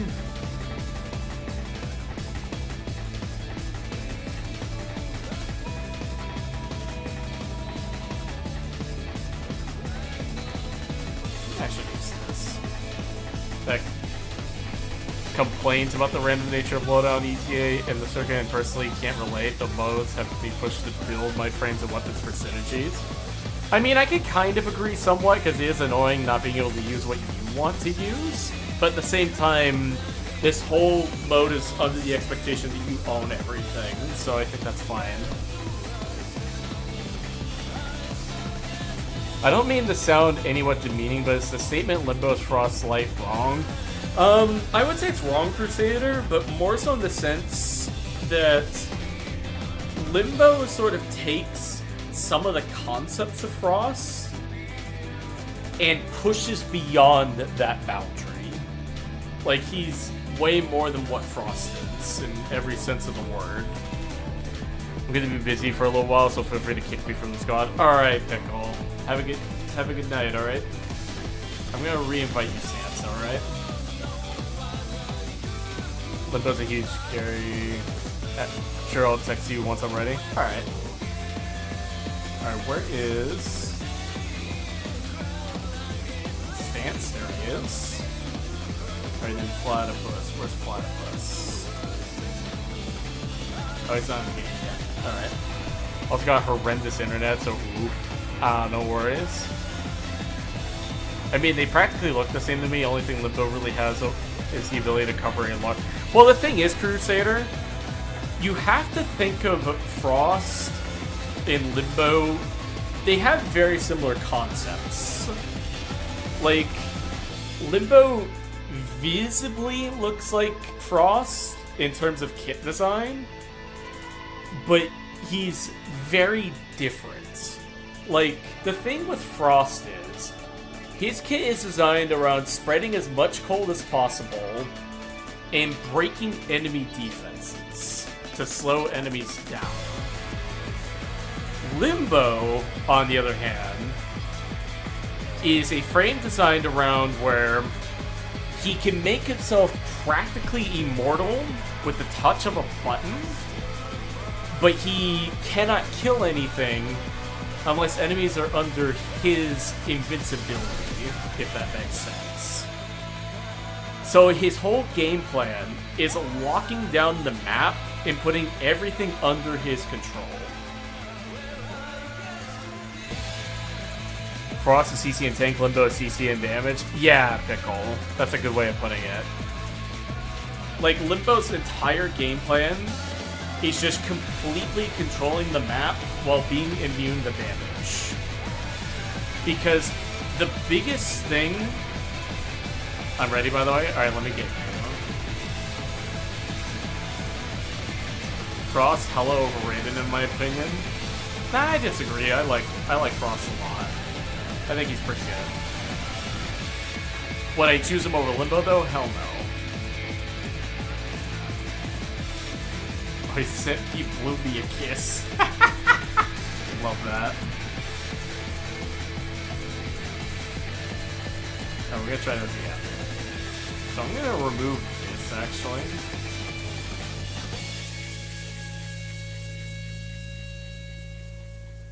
Resolutions. Oh, that's so helpful. I'll take that. I'm not sure how that works. I tank level cap and hit damage cap on Frost with easy. Well, the thing is, Stance, is that the reason why we put it that way is that Frost buffs his weapons through, obviously, the cold status effects, or if you use his augment, right? Limbo's entire game plan, especially of the augment, is just putting everything under his control and buffing the fuck out of his weapons that way. While being more utility focused as well. Alright, let's begin research. I mean, yeah, but that's only in base kit. With augments, Frost is essentially infinite overguard, let alone the funny critical chance. I don't see that big one. Well, the thing is, Crusader, Rift Torrent is a base damage bonus, so you can completely drop things like Serration and Primary Deadhead if you want to use just Torrent, making him amazing with multi-CO weapons in particular.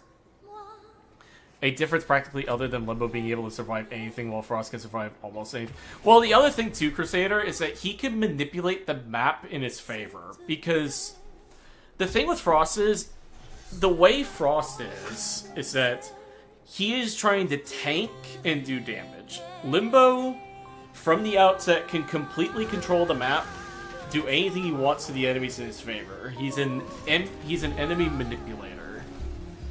And when you see his rift the way I see it, and how it can be used to manipulate the game, especially with the fact that in the game code, when a enemy is fallen under his stasis, they get counted as dead in the game code.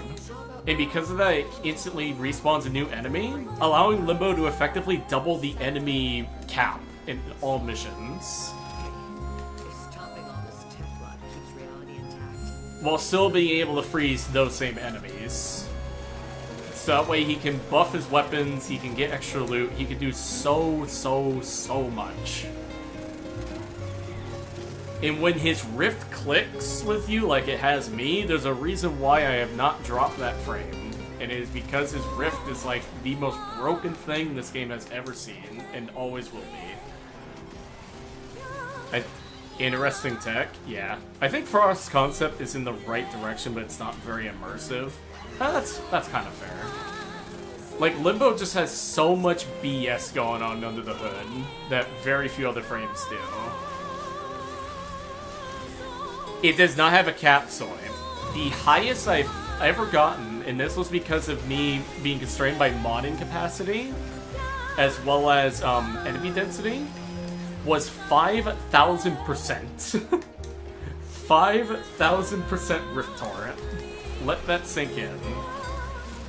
Like, with that alone, and combined with multi-CO, he becomes the strongest gun buffer in the game by a country mile. Like, nothing competes with him in terms of damage, outside of maybe Banshee.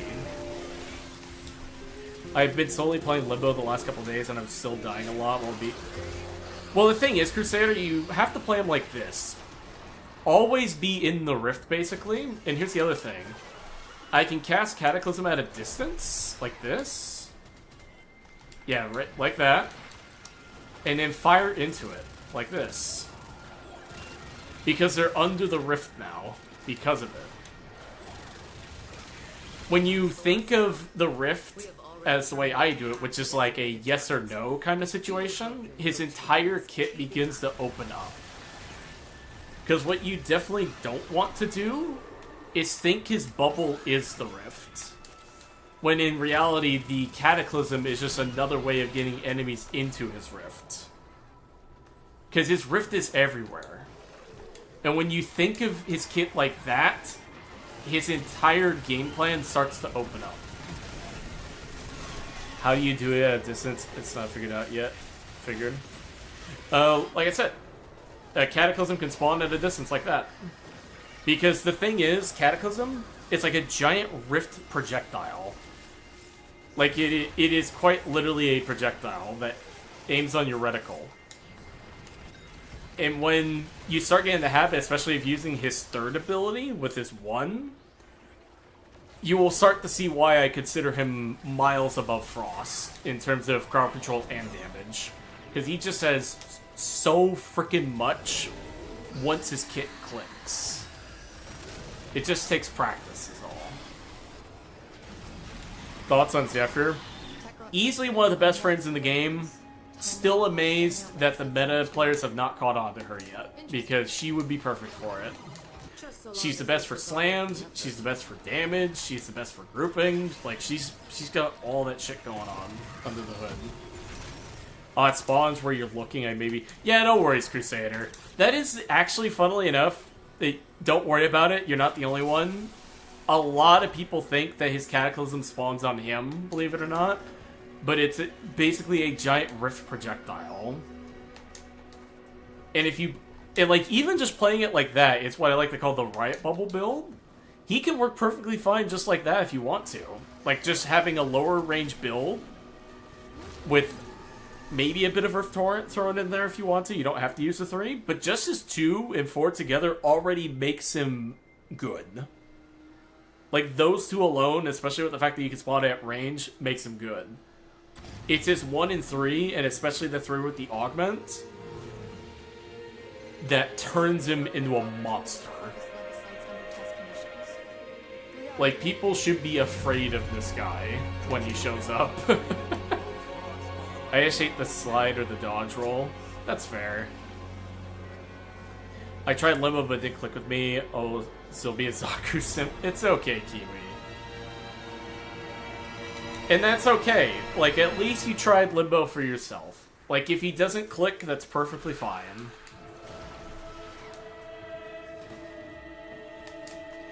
Like, you don't have to like him. That's, like, a very important thing to remember.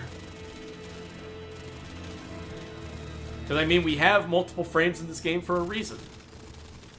You should play what you like.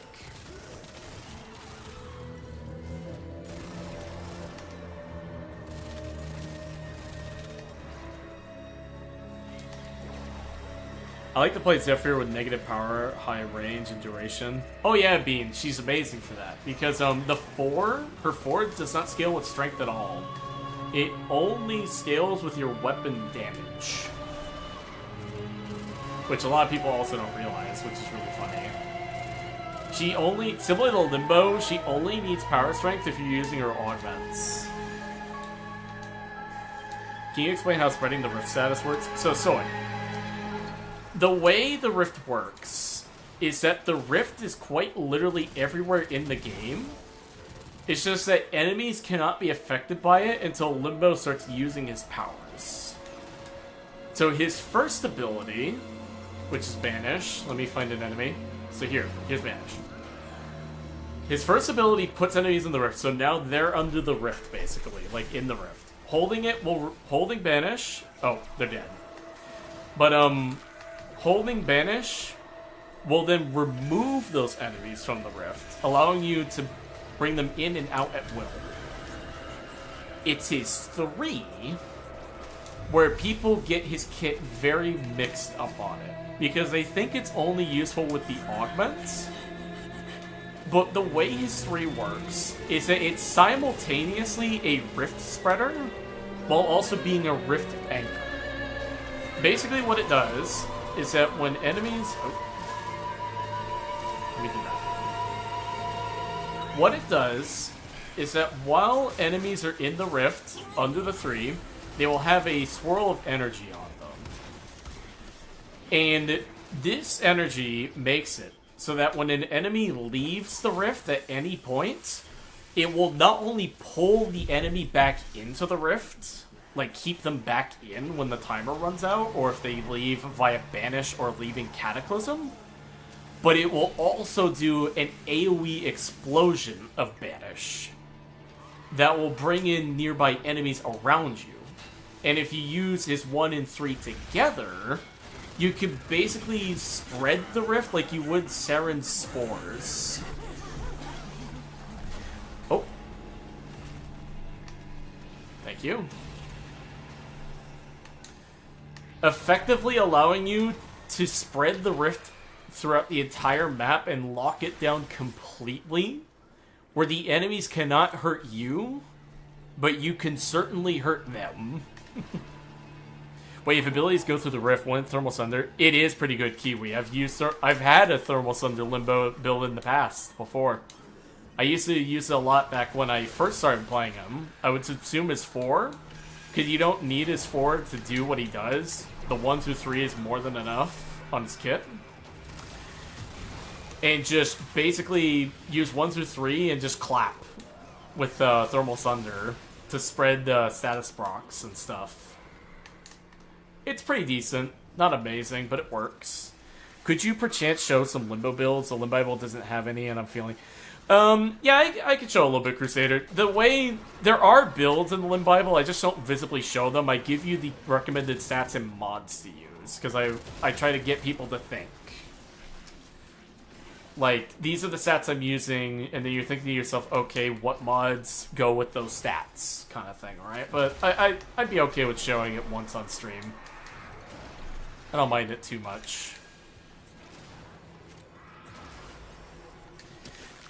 Is Rift Surge spread affected by ability range? It is, Soy. So more range equals farther spread. But, remember, it is an AoE detonation. Which means that if you want to, and this is why I have Magus Anomaly on me for my Operator, I could instead use my Operator to group enemies together and pull that surge enemy to other enemies that aren't in the rift yet, and then detonate that way. That way, instead of having to build for really high range to spread it, I bring the enemies to that surge enemy and then get them into the rift that way. Can I please fucking move? God damn, I hate being staggered so much. It's so annoying.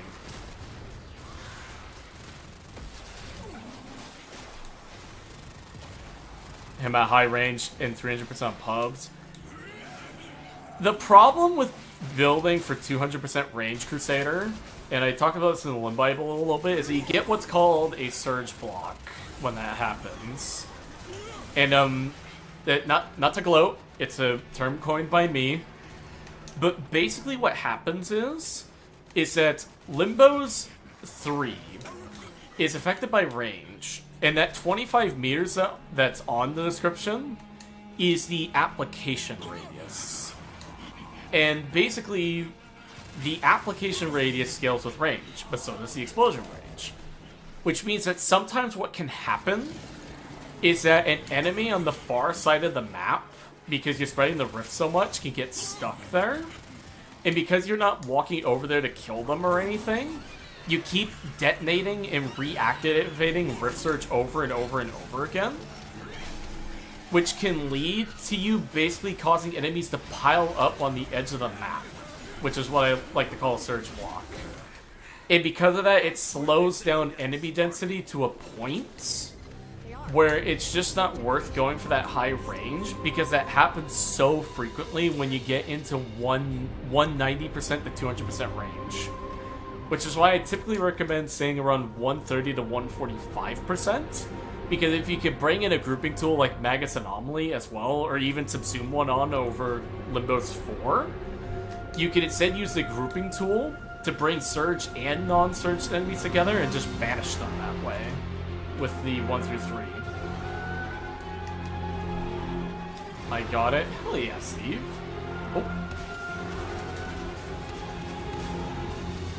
Oh my god, can I please move? I hate toxins so much.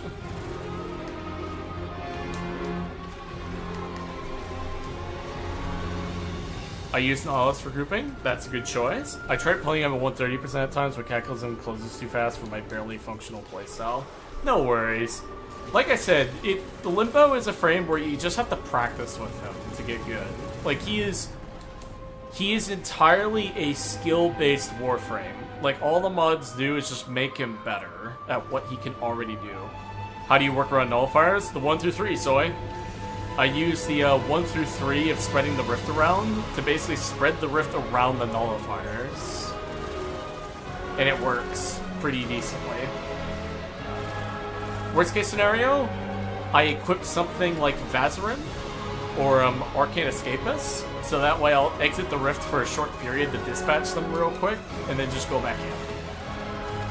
That, or you can use the Miter, because the Miter has the augment that instantly pops nullifier bubbles.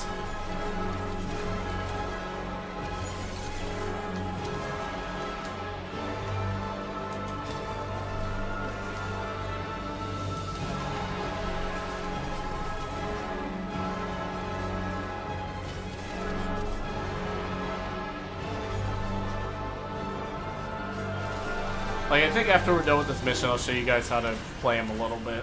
That way you can get a better idea in the sim.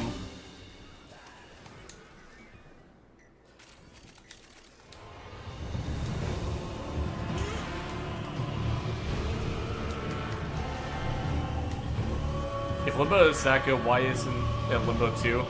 It is because Kiwi, 2 reasons. One, players don't want a Limbo 2 because they think he's shit when he really isn't.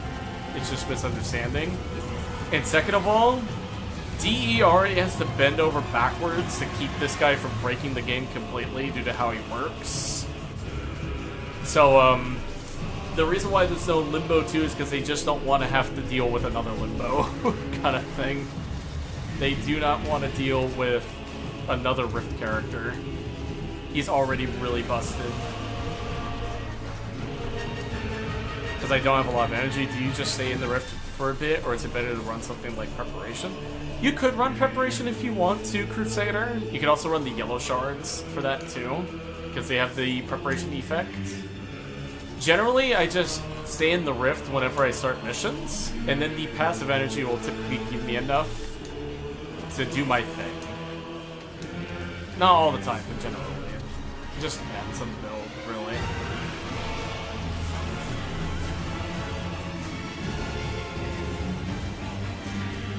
Oh my god. There we go. Miter Augment is a godsend because the bubbles stay popped. Yeah, it is.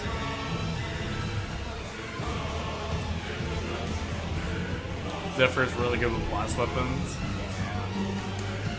She's an awesome frame.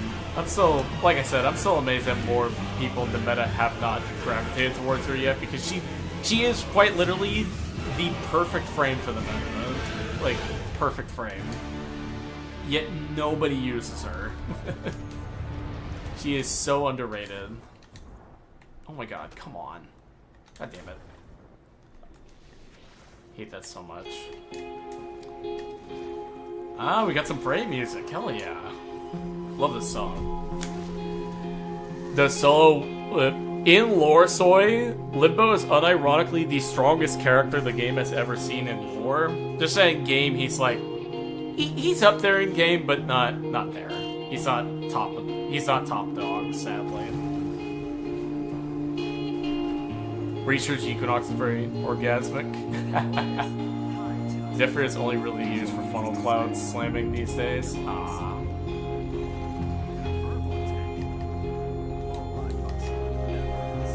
Are the missions you're doing require rank of the faction? They do, Steve.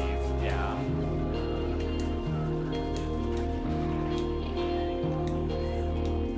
Zephyr 4 Archimedia turns any AoE damage into a nuke. Yeah.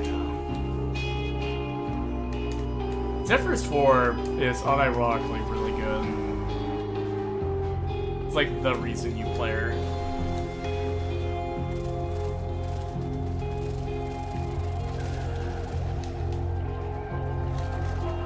Let me do this.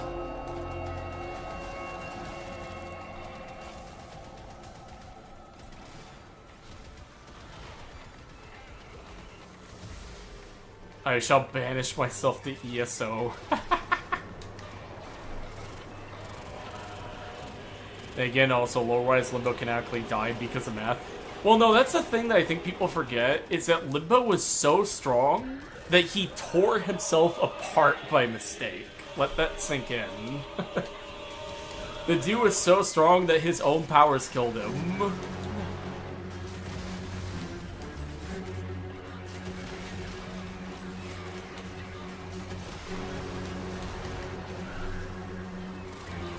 I have legit to be used over Augment. Zephyr makes blast weapons very fun, especially with Zada interactions. Yeah, Wilfs. Zephyr's great. Like, unironically really great.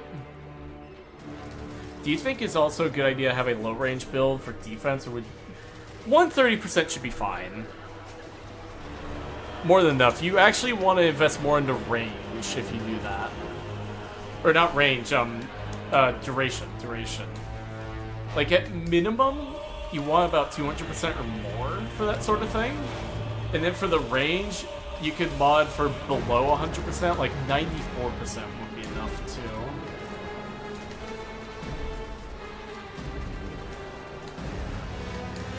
Go next door. I got Rocket.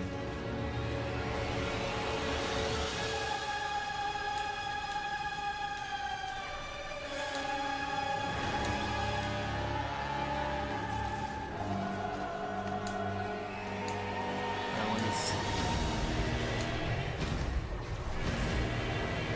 Didn't he punch a meteor? Yep. He canonically punches a meteor with a bunch of cultists on it that were trying to hurl it towards Earth.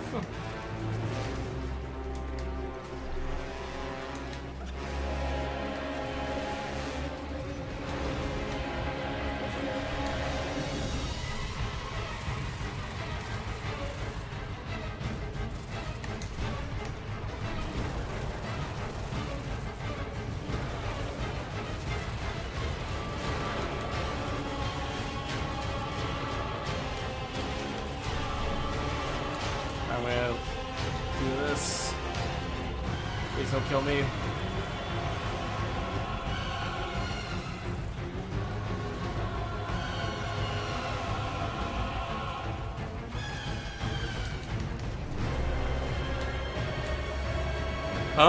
I don't know about that, Crusader. I haven't played that much with Atlas. If you want, though, in my Discord server, there's a buddy of mine named Stabs the Beaver. He's our local Atlas enjoyer, and he would probably be able to tell you.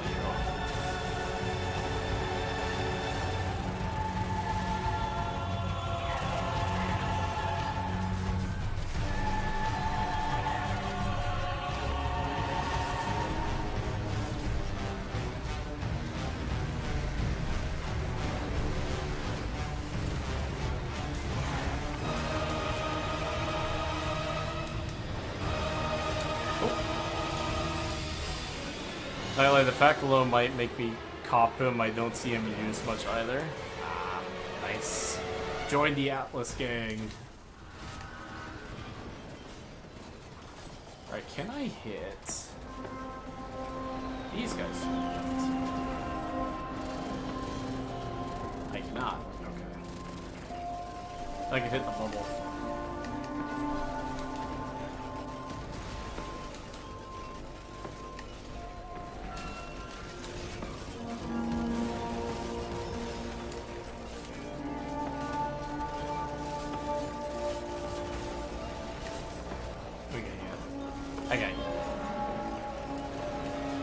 It's vigor swap and holster amp shenanigans. Ah, nice. Oh, what's I got yet? I'm gonna shoot the bubbles for these if I can. No, I can't. Alright, we gotta blow up this tank as fast as possible.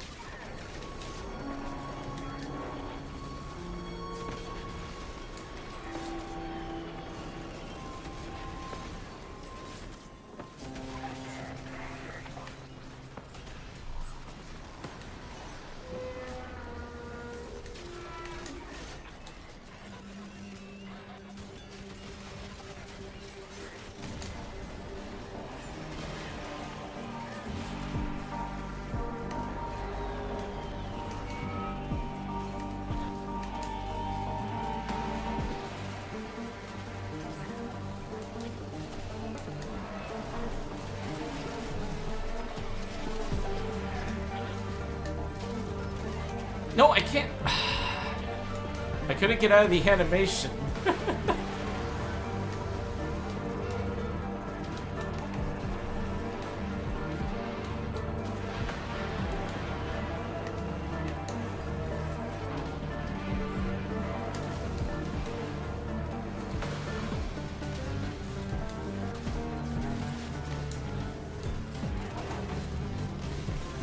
Alright, there we go, second phase.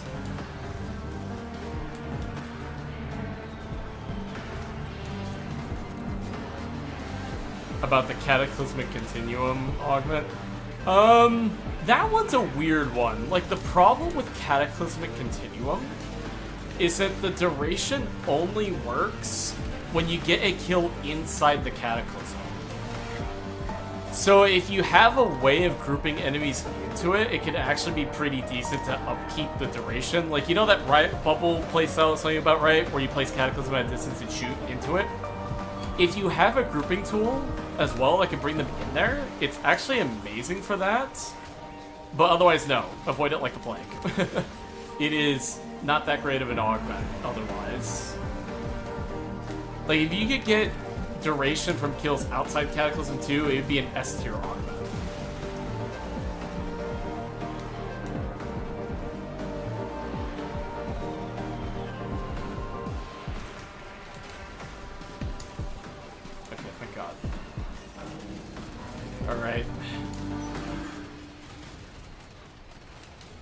I see. Yeah.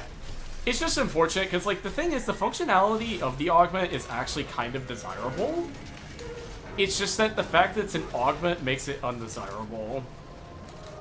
Like, it's a paradox of, it's a good function to have, it's just that it's an augment that could take up something else. Oh, god damn it.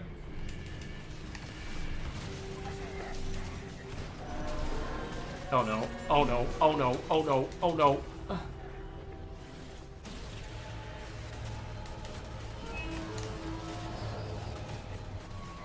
Can we help you? I hate this tank so much. It's gonna suck in the next phase because we gotta kill it all over again. Yes! Get over here! I'm short on mod slots, it is. Yeah.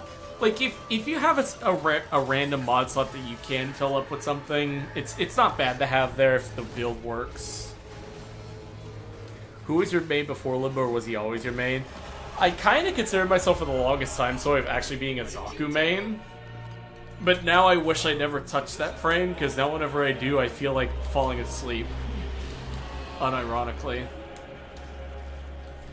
That frame just, it puts me to sleep, and I cannot stay awake long enough to play it anymore.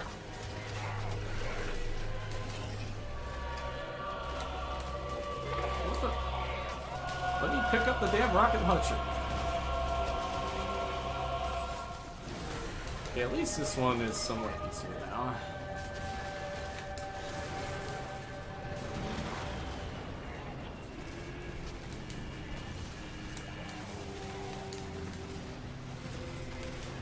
Actually, wait, I just remembered something. There we go. Have him do some shit.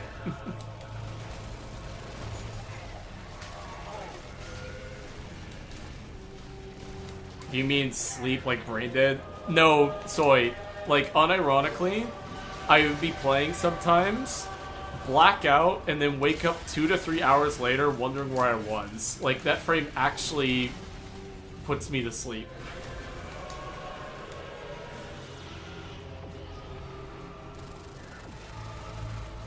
And now whenever anyone mentions that frame, I just think to myself, oh god, I'm gonna black out again.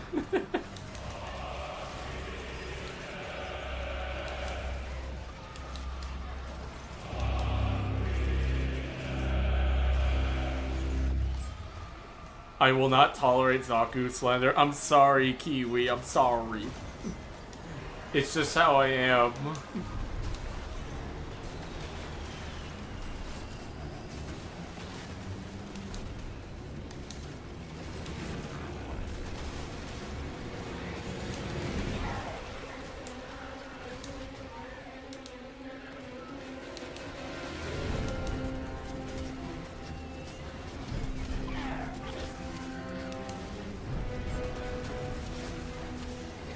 Got Zaku and use a shade ability build, literally AFK frame. Yeah.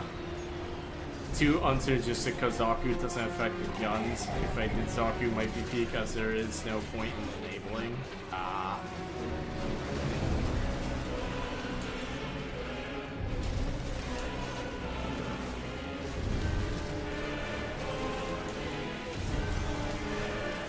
Yeah, I just don't like Zaku anymore.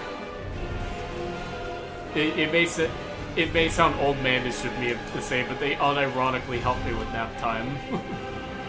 That's the only good thing I can say about them.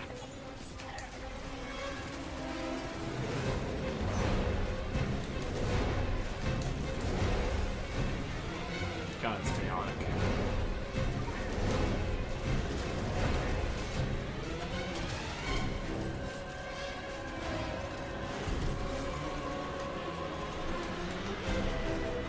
What's your favorite weapon to use while using Limbo? The Trumna Prime, actually. Like, I love the Trumna. I was actually, before I announced the modding guide, I was in the works of making a whole Mechanicus-themed video centered around the Trumna. And I had, like, a Mechanicus-themed Limbo and everything for it, because I love Warhammer stuff, too.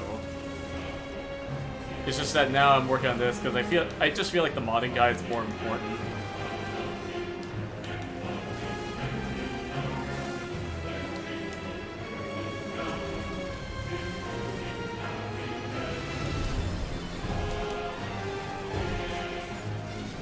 I don't think Sci is very fond of damage frames in general, but you can correct me if I'm wrong.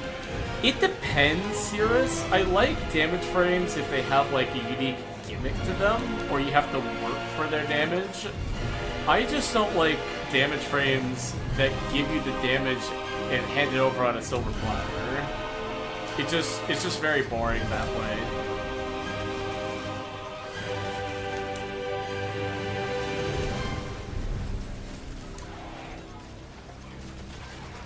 Because whenever that does happen, it's like I said with Zaku, it makes me want to fall asleep whenever that happens.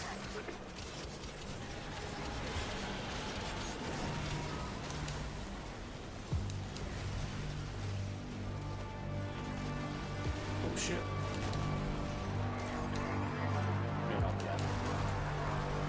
I hate how the fucking rockets are on the edge of the map.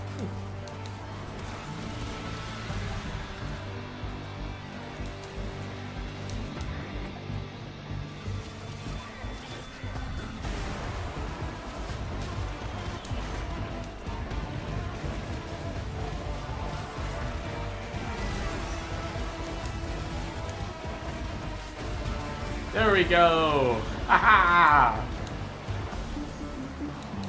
Bugged again, this game is such a piece of shit. Yup, I agree. But hey, we did it! We can get out of here.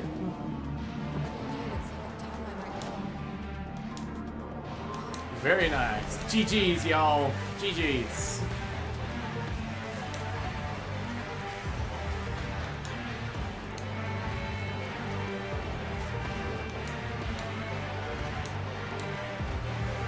What about Garuda? How should I put it? With her Cirrus. DTF when it comes to her, but I find her kit kind of plain. Like, she's cool, don't get me wrong, she's really cool, but just not my thing. What happened to Arias, I remember before I stopped playing, he was God mode, now I barely see. The thing with Nidasoy, I mean, he's good, it's just that so many other frames have come out since then, so people have kind of forgotten about him, which is sad. I mean, you're playing the most active frame other than, like, shield gaining Sarah and a level cap, obviously the other frames are gonna feel like nap time. Yeah. It's just that, that's the thing, the frame has to be active or have interesting things going on in their kit for me to care. And it's like, I think the only one that I've liked that's done that for me recently is Jade, and that's about it. Like, I do genuinely like Jade's kit and how she works as a support. She's interesting to me.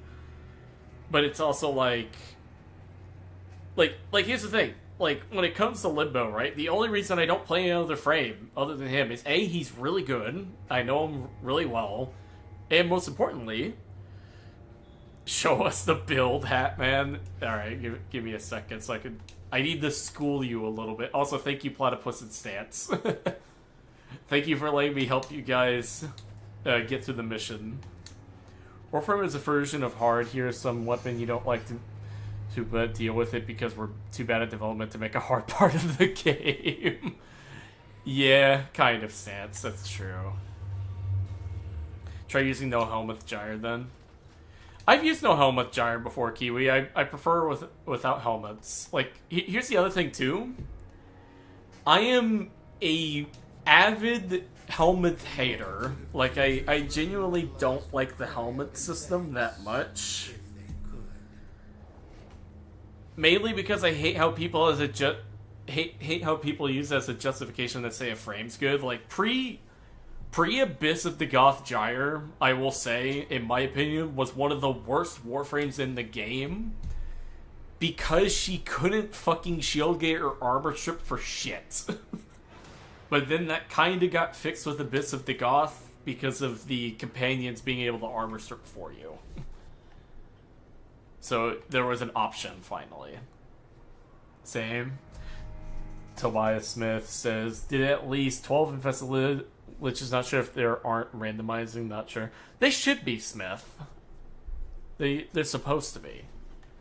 But, the rewards? Yeah, the rewards are supposed to be randomized.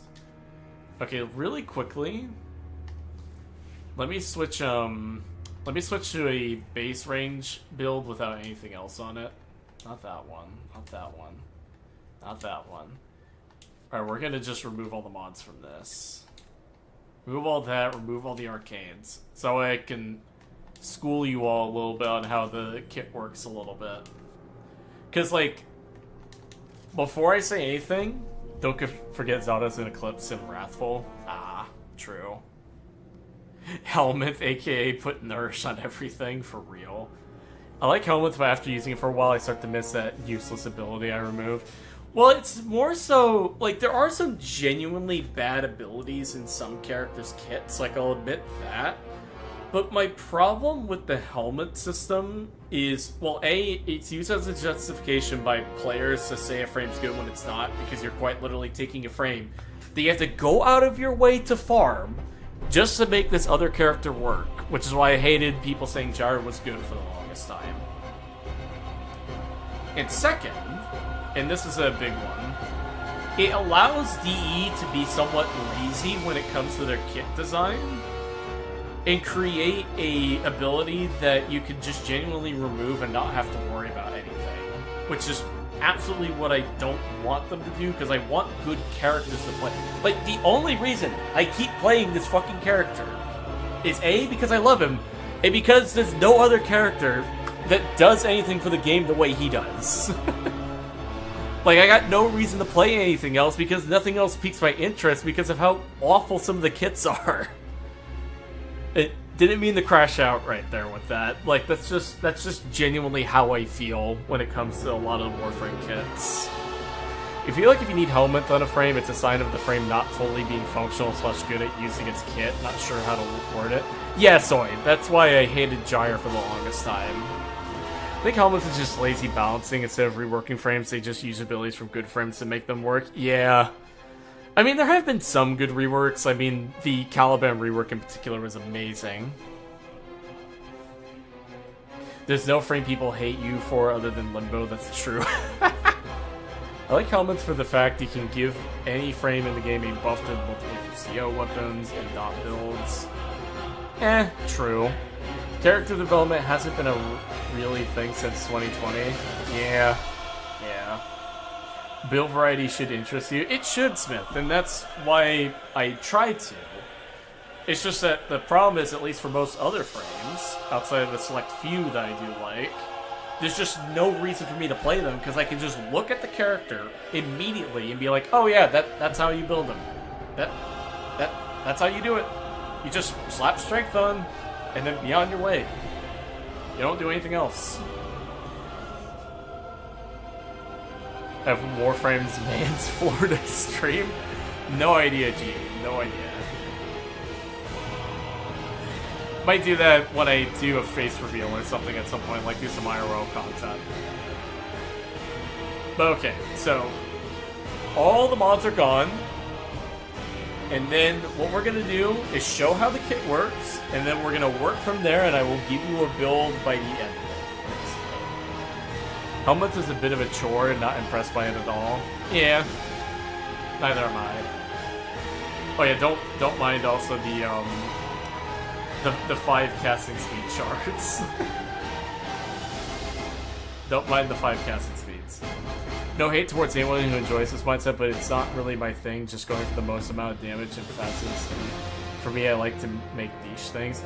Yeah, that's true. Untruths, like, the way I look at it is, I don't mind if you like nuking things. Like, nuking things isn't a problem in my eyes.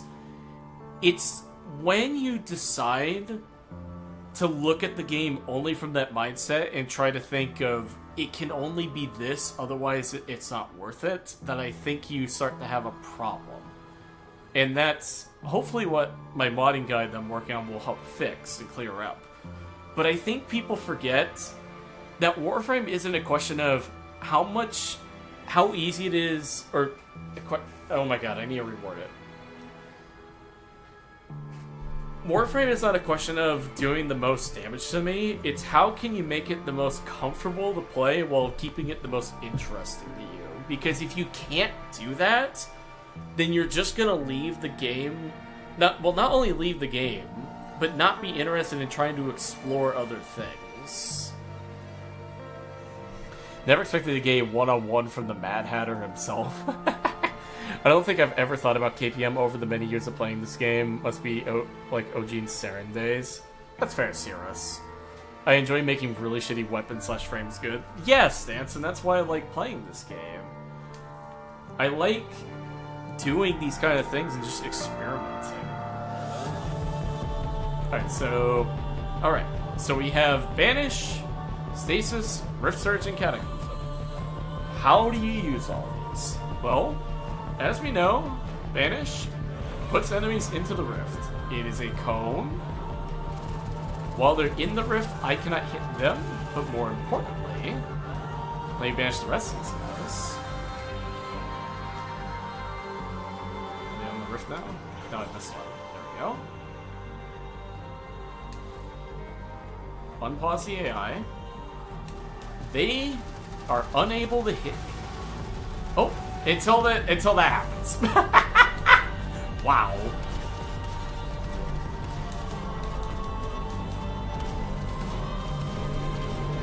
There we go. Okay, let's restart that. Wow, that just happened. Love that. I'm gonna be honest, I just like making level cap builds. That's okay, Sirius. I want to explore Letty. What happened? So what happened, Crusader, is that I basically fucked up bad. Okay, so what we're gonna do instead, so now, look at this. I am completely immune to damage.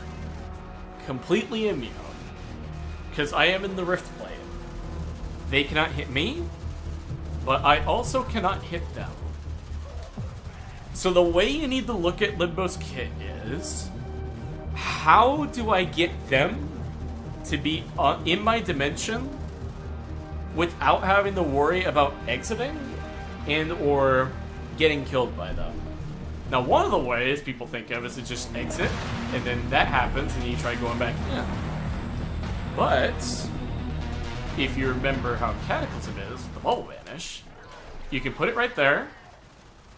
I can surge you right there. Oh, my bad. Fuck. I forgot to have stasis on. Fuck. I was trying to get the stasis, and then that happens. You gotta love it. You gotta love when the main fucks up. Wow. Goddamn. I'm not doing a good job. Okay, let me... You know what? Fuck it. We're just gonna pause now. We're gonna pause again. Also, so if I'm throwing enemies, it's not cool. I instantly back out of the game because I think it's frozen sometimes. Nah, I like it. I think it's become a problem when like 90% of the people start to only think in the highest KPM mode and the game starts to shift in that direction, making it so most builds become the same. Yeah, untruths. Stasis so relatable. Yeah, that's my problem. So now we have Banish, right? But then we have Stasis. While Stasis is active, enemies and projectiles all freeze, basically. So what I'm going to do real quick, I'm going to spawn an Eximus and show you how easy it is to deal with this motherfucker.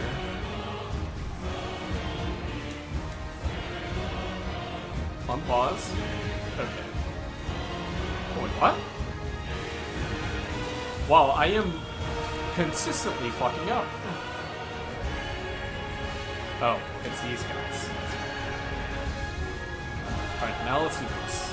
Alright, now we got the Exodus. So he's right there. I can go out, banish him real quick, and now he is now frozen.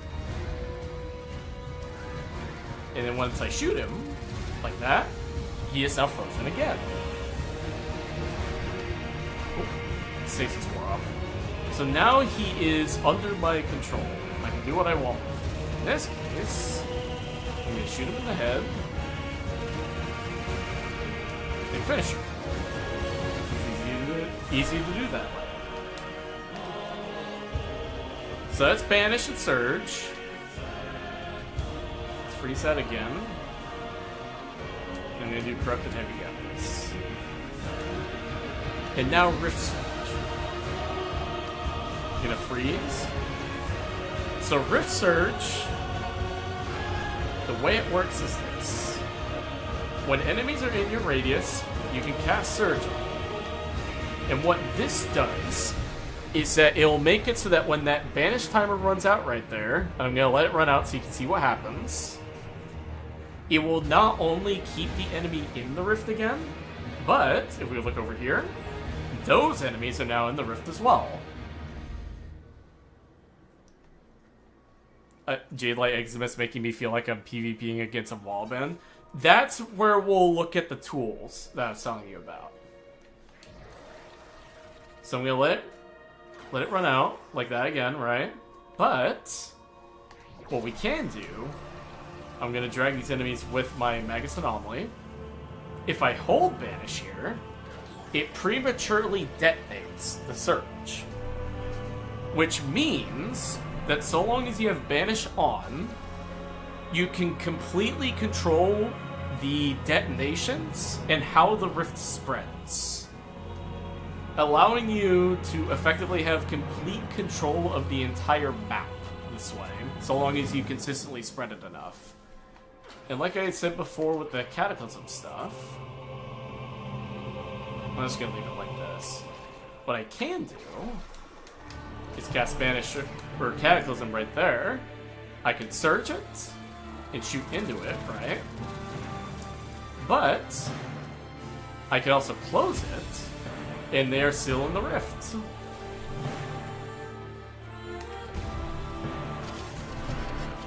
Meaning that with this, I have them all to myself.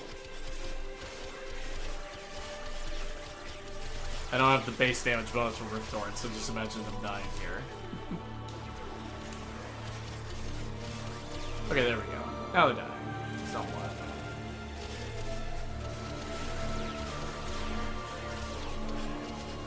Yeah, I definitely need to put Rift Torrent back on.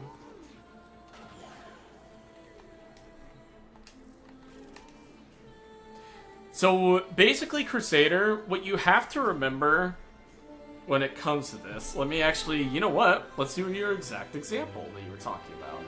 I'm gonna switch to a good build first, though. One second. So I'm gonna have my fully decked out build right here. And what we're gonna do is do your exact example with the Exodus units.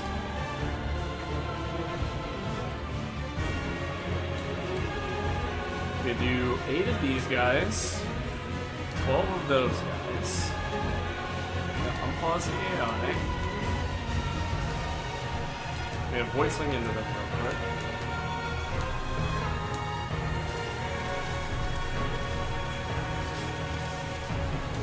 I can do that, and now they are all done. That again? Oh wait, I'm stuck. There we go. That's funny. Alright. But yeah, see? They are mostly frozen now, because I was able to take care of the overguard. I can also go up and do this.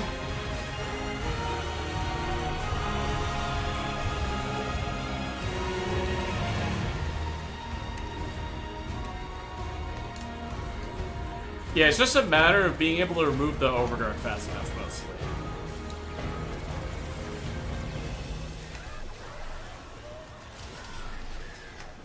Yeah, there he goes.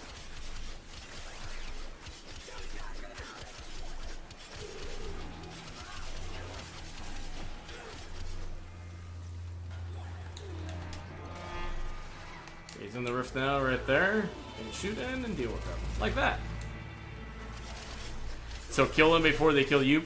Kind of. It's mainly just get rid of the overguard before they can do anything, and then you're free to do whatever you want after that. Your top priority when playing Limbo is to get rid of the overguard. And especially if tools like Vazarin Sling here that makes you invincible temporarily, that makes it a non-issue. Immersive. And I also have on what's called Arcane Escapist, which is another tool that I like to use. Just going to build up the stacks here while we're at it. And what that basically does... There we go. Can I finish you? There we go. I am using Vazarin, yeah. I had it equipped for the tank boss. I normally have poise on to get immunity to knockdowns. But now...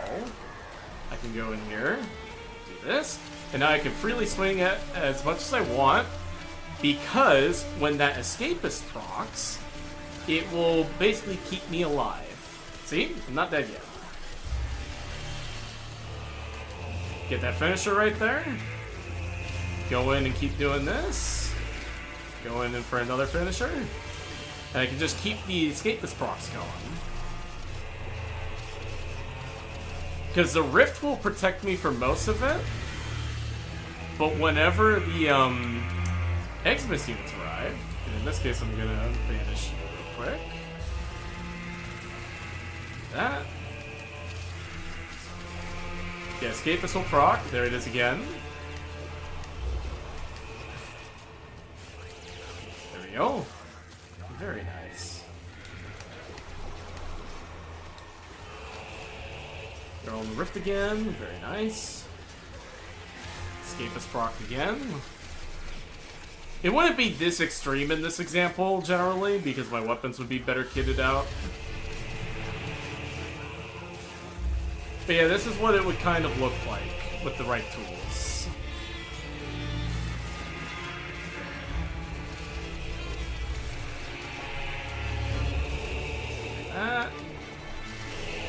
This is how I would play if I had Escapist or Vazarin, though. Basically, just every once in a while, whenever things are getting hectic, just Vazarin Sling. And whenever you need new damage, or, sorry, whenever you need a finisher, you should be fine.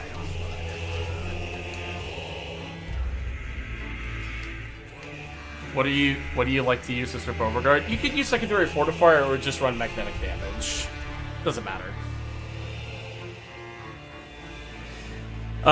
Maybe add a nullification effect to Limbo's Rift. That way, when Eximus units enter it, they can't cast abilities. It'd be neat. And then for his 3 augment, or not his 3 augment, the one for his 4, make it base kit. Well, like I said, Crusader, you could run Vazarin Sling if you wanted to. It's a very good ability. It's a decent replacement. There's also Shield Recharge the way builds, which I don't have here. Let me go into here. Let's make a build. So we're going to have Brief Respite, basically. Then, let me find it. Fast Deflection with Rapid Resilience. And then Vigilante Vigor. Headcanon for Gauss and Grendel. Protoframes Grendel is the couch, and Gauss is either a sports player or a racer. Weapon-wise with Fortifiers, kind of anything, Leon. Like, chaining weapons would be best, like the Cyclone or the Ocucore. Enemies whom enter the Rift passively take void damage. Yeah, I would like that a lot. I'd like that kind of thing a lot. Serious. So we're going to add Shield Recharge Delay mods on. And then, sake of consistency, we're going to throw the Augment on too. So for this, I'm just going to bring out one Eximus unit. So I can show how this works a little bit.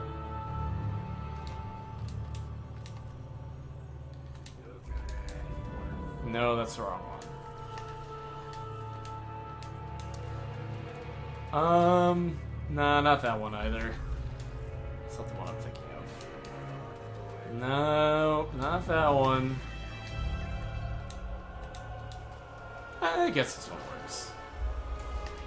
So because of this, because of the shield recharge delay, I'll take the heat proc damage, right?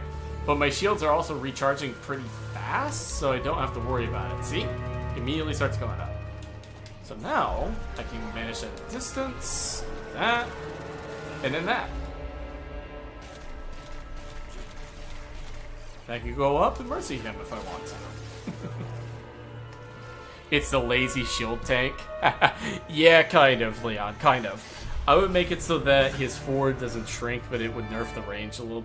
Well, the thing is, Untruth, I actually prefer that it does, because then enemies that are surged that leave the Cataclysm will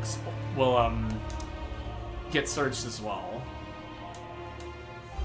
You could Crusader, you could run Aegis, you don't have to. I don't anymore, ever since I learned this combo, but you can if you want to. It's not necessary, though. How am I supposed to build Temple and Lizzie casting speed is obvious, but then there's a question of strength or duration. I don't know how to help you there, Stabs. I don't know anything about her. Let me also equip, because we're here. And I like this weapon, the Trumpet Prime, because I enjoy it. Code of Tysus. Let me also equip Vortex, actually, on my Falcor. And now we can discuss a little bit about grouping builds a little bit. Let me just put some mods on here. Not Fortitude. For an extra layer of defense, we're going to throw Escapist on. Escapist or Eruption would work great. And then we could add... What's a good one, actually? Arachne. Arachne's not a bad one. We'll throw that on there. Mecha Pulse. Throw Intensify on for now. Well, actually, wait, we can do Archon Intensify. That's right. Or Umbral Intensify. Gonna put on some duration, and then we're gonna put on some range. About fast deflection for Arcane Aegis Gallus. I do not call it that, no. Brief Frostbite, Shield Regen mods, and Arcane Aegis is basically immortality but high investment. Yeah, Cirrus, that's why I don't use Aegis that much anymore. I found it not that necessary. Yeah, but it's so janky with the whole entering and leaving that it doesn't seem to be something they thought about when reworking him. Scott didn't really like playing the game. Fair. You laugh, but that's what it's called in the building community. Okay. Used for any frame. Nice. Oh wow, we got 42 viewers. Hell yeah. New record! Welcome to the stream, everybody. Okay. Let me...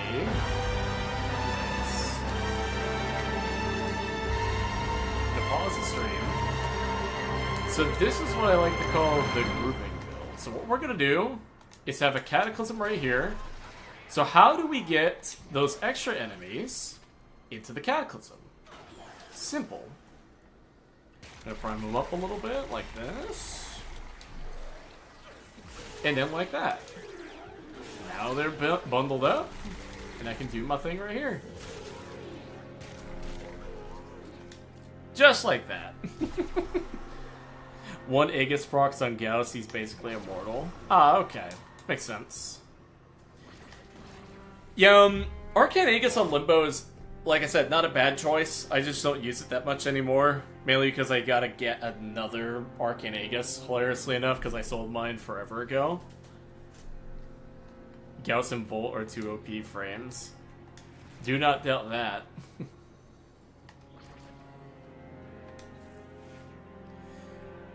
But yeah, that's what a grouping build would kind of look like with Vortex. The other way we can do it is with Vazarin here.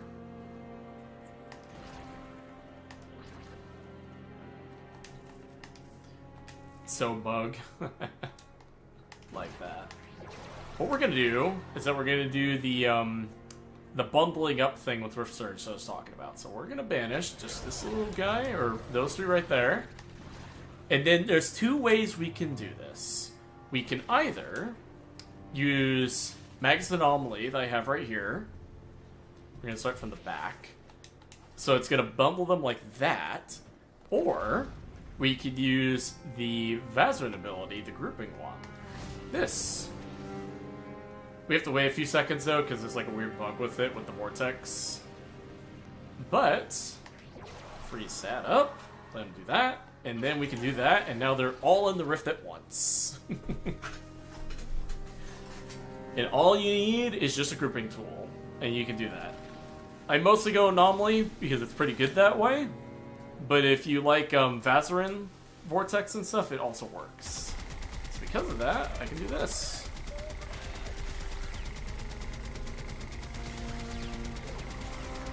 Get that base damage going.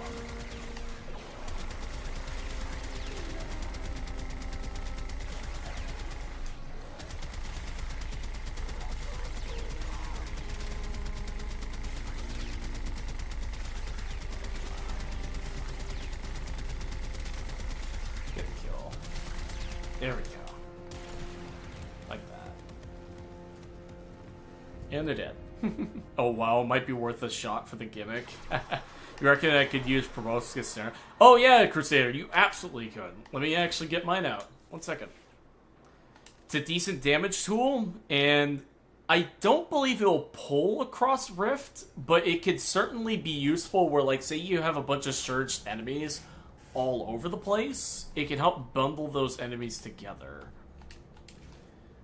So let me get mine out. Because I don't believe they fixed it or changed it where it can grab across dimensions.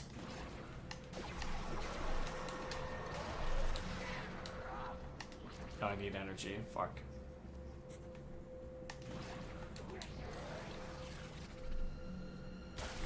Like that.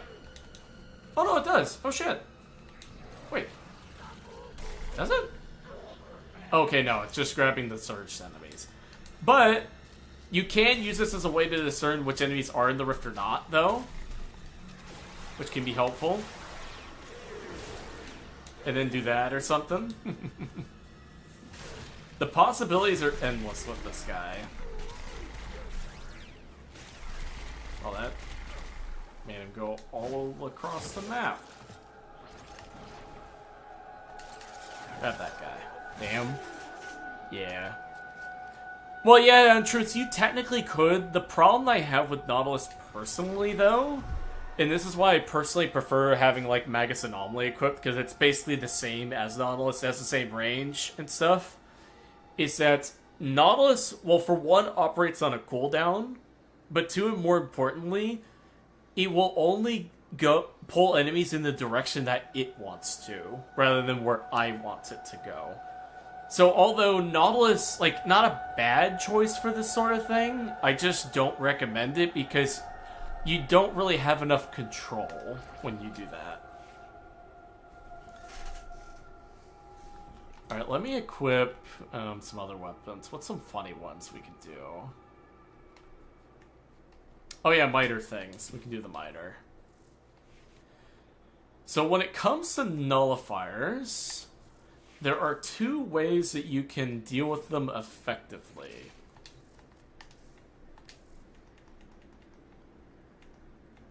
Remove that. And we'll keep corrupted enemies. Where's the corrupted? Oh, I don't have a corrupted nullifier. Fuck that then. We'll do normal corpus then. There it is. So there are two ways of dealing with crewmen. Like these guys. Size thoughts on X47 void bubbles with Materite buffs. It can sometimes kill at level cap as the glaive will just keep going. Oh really? Alright. I might look into that. But there's two ways. One is by basically just banishing around them. Because as you saw right there, you can actually banish through it. Oh man, I missed the opportunity. Let's do that again. Alright, so watch this. You can technically banish through the nullifier to hit anything that isn't in it, because similar to Cataclysm, actually, it's like an invulnerability field to abilities. So because of that, no abilities will work in the field, but it will work around the field. So for example, if I say break the Tysus bubble like this, I can do that. Oh crap, I need energy. Okay, 1 second. I'm gonna slap flow onto this build. 1 second. Which I know, I just realized I probably should have put flow here. Or prime flow. I am not doing well trying to demonstrate this shit.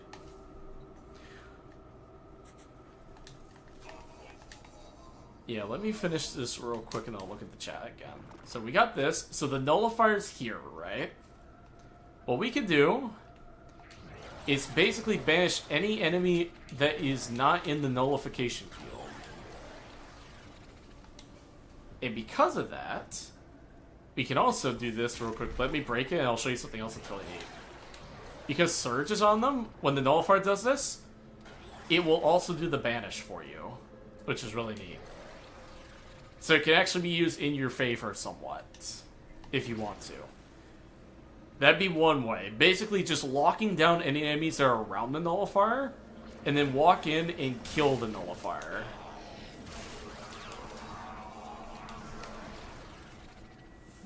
Like that. It would look something like that.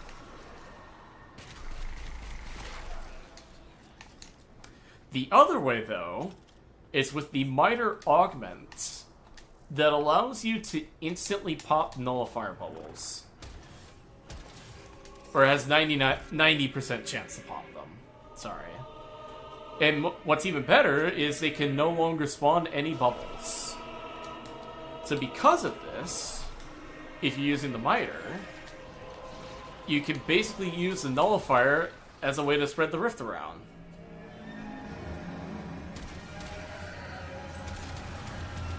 And then do shit like this. What companions would one use with Limbo? I have a Hound, but it kills the enemies rather than priming them, so I can't play with it. Well, actually, no, Crusader. You could actually do a build like that, where basically you just CC everything, and then just use the Hound to kill shit for you. I've done that before. That's perfectly fine. Hounds are good. The Doriga's pretty good because it can prime cross rift with its thing. The worm is a pretty good choice. I really enjoy the worm. Medjay is pretty good. The Pharaoh Predicite is pretty good as well. MOAs are pretty decent as well. Not amazing. Basically, just about any. Oh, actually, wait. I just remembered one. The Helios. The Helios is a good choice. Because if you combine it with Vicious Bond, they switch to Deconstructor. Do we have it? We do have Vicious Bond. Alright. What it can do for you...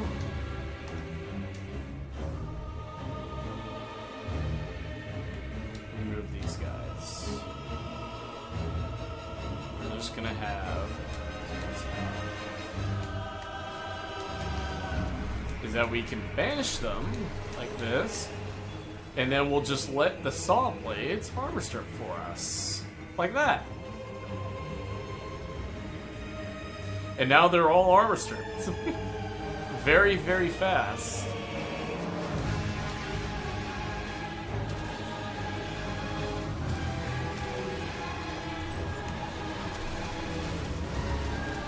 Just like that.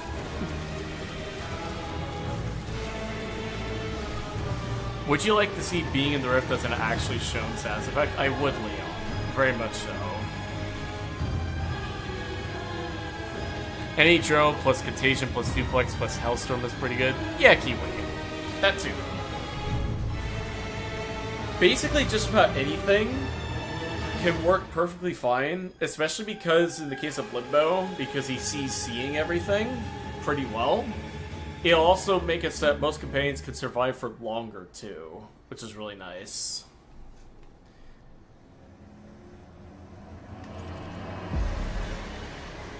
Let me look at some other funny weapons. What do we got? Ah, Purgatory. So on this, I'm running this right now, right? Got Purgatory 1.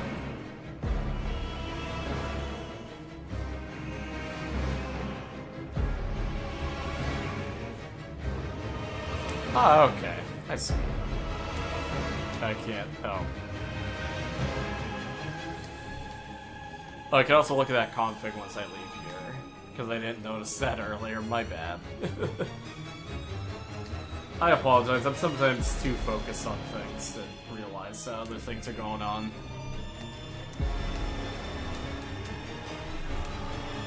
But what we're gonna do here? Do that. You up, and boom. Love that. 5 minutes. Mila Cernos, he goes ballistic. Oh, untruths. Let me pull out my Mutilus Cernos. Now this I do like. Behold. Behold. I'm gonna remove this little guy. Purgator nuke, never thought of that. Yeah. Purgator is really good. Like, people sleep on it.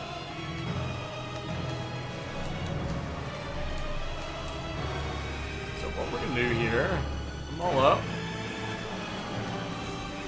Like that.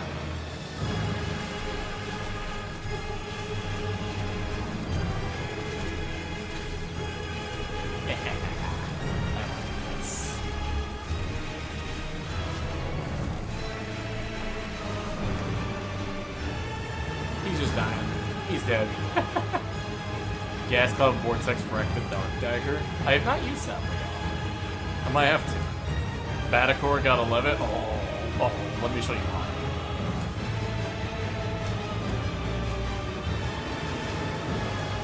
Let me show you my build. So, it looks kind of like this. Let me, actually, while we're here, where is it? There we go. Yes.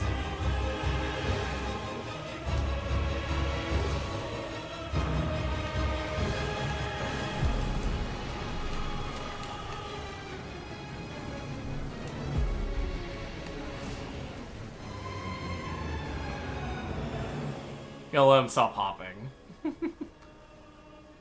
Can we get a showcase at Drum Night? Yeah, we can. Alright, watch this.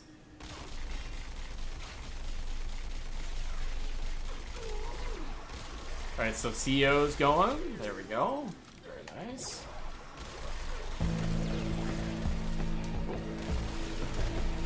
Very nice.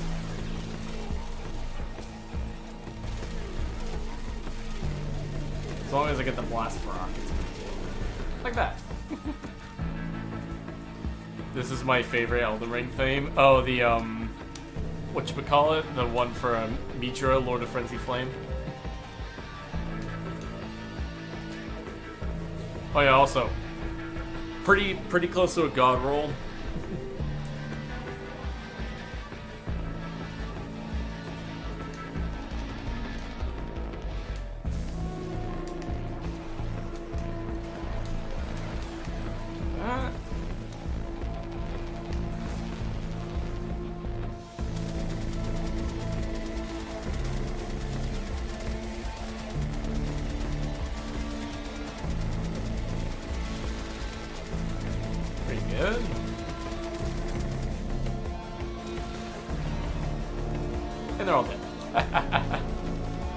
Just flexing at that point, yeah, very much so. I feel like this is super basic knowledge, but is Prime Cryo actually worth using over 60s or regular Cryo to actually multiply the damage? No, serious, I just put that there because it fit my mod slot needs, but technically it would be better to go 60-60 for Blast because it doesn't scale with the mods that are used to make it. It only scales with base damage, critical hits, and other multipliers like viral and stuff. What's another good one? Oh, Boar. They called me boring.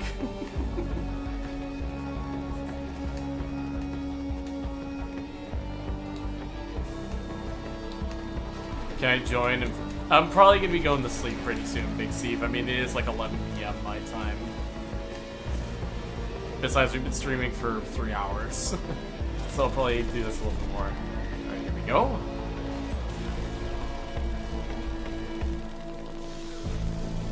That's not as good as it... Wait. Oh! Oh! I just remembered. This is the gas build. I meant to go this. Wow. Fuck that up. Let's do that again. Let's try that again.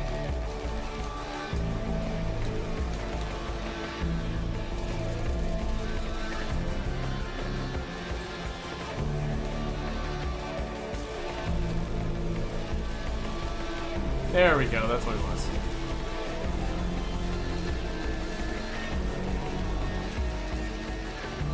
Ha ha ha ha.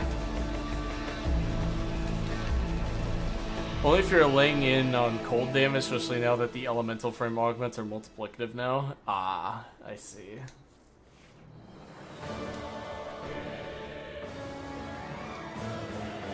Why is his gas? It was for a test run of a build that I was trying. Wasn't working as well as I would have hoped. What's another good one? Best.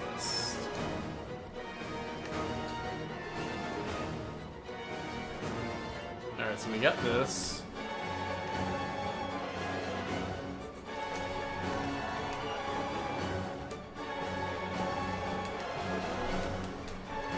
Alright, so that. Fillmore is a pretty good choice, and Galaxian is also obviously a good choice because of that stuff.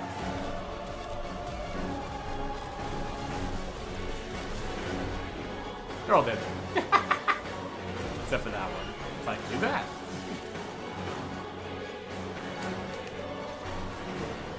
Actually, wait. Let me show you guys something really funny. So what we're gonna do?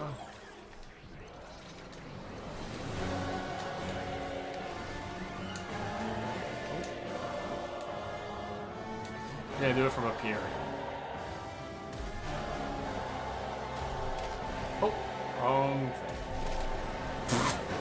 Wait. Oh my god, they keep dying. Oh. No! You can. You can actually. We just did it. Oh. What the hell? They keep dying before I can do it. There we go. See, my escapist stats went up. There we go.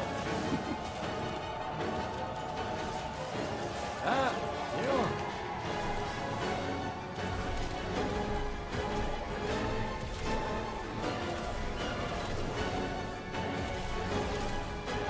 I love this thing. So good. Alright, what's one more goofy weapon that I can do?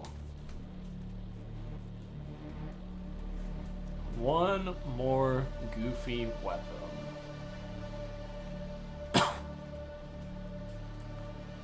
One more goofy weapon. Now let's switch to secondaries. Staticore. Oh yeah, here. Here we go. Behold. Oh yeah, also. Really good Riven. Oh yes, Kiwi, you do. So basically, when you melee enemies that are unaware of you, we can actually show this off with the shade. I have this little gremlin out. I haven't used you in forever. I'll show this and the Onos. But basically, where's my icon? There it is.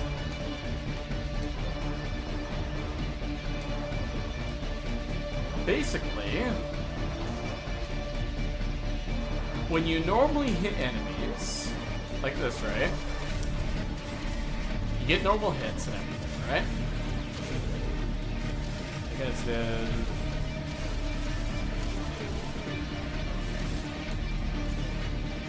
Now they're all dying. So this is normal. So what we're gonna do now is do that. We're gonna unpause the AI and spawn. So now they're aware of me, but now they're unaware of me. I have at least like 30 or something flesh. We're gonna do this. So now they are all frozen in the rift. And now when I play, I am forcing crits off them because of the multiplier. And the clouds can do it too.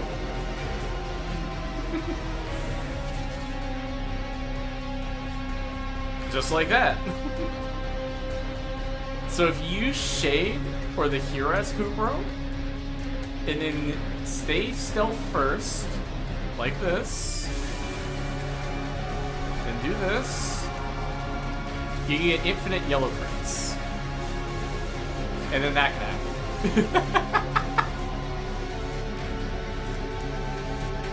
Alright, now let me show off the Onos, because I love this thing.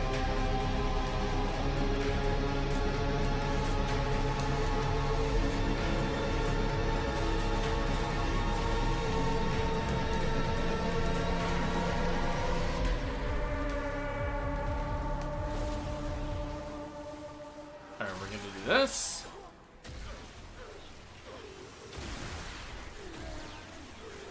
Just like that.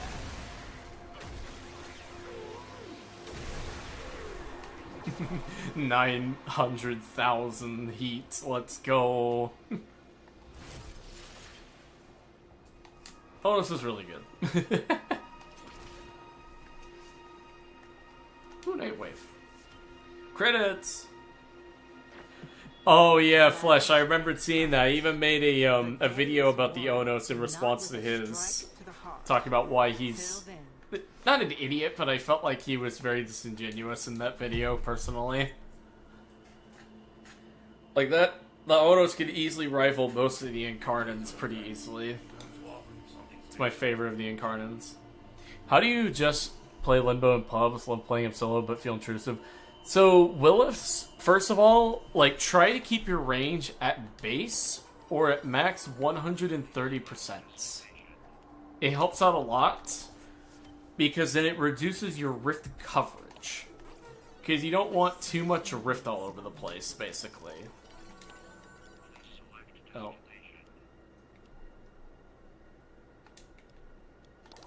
I'll take that.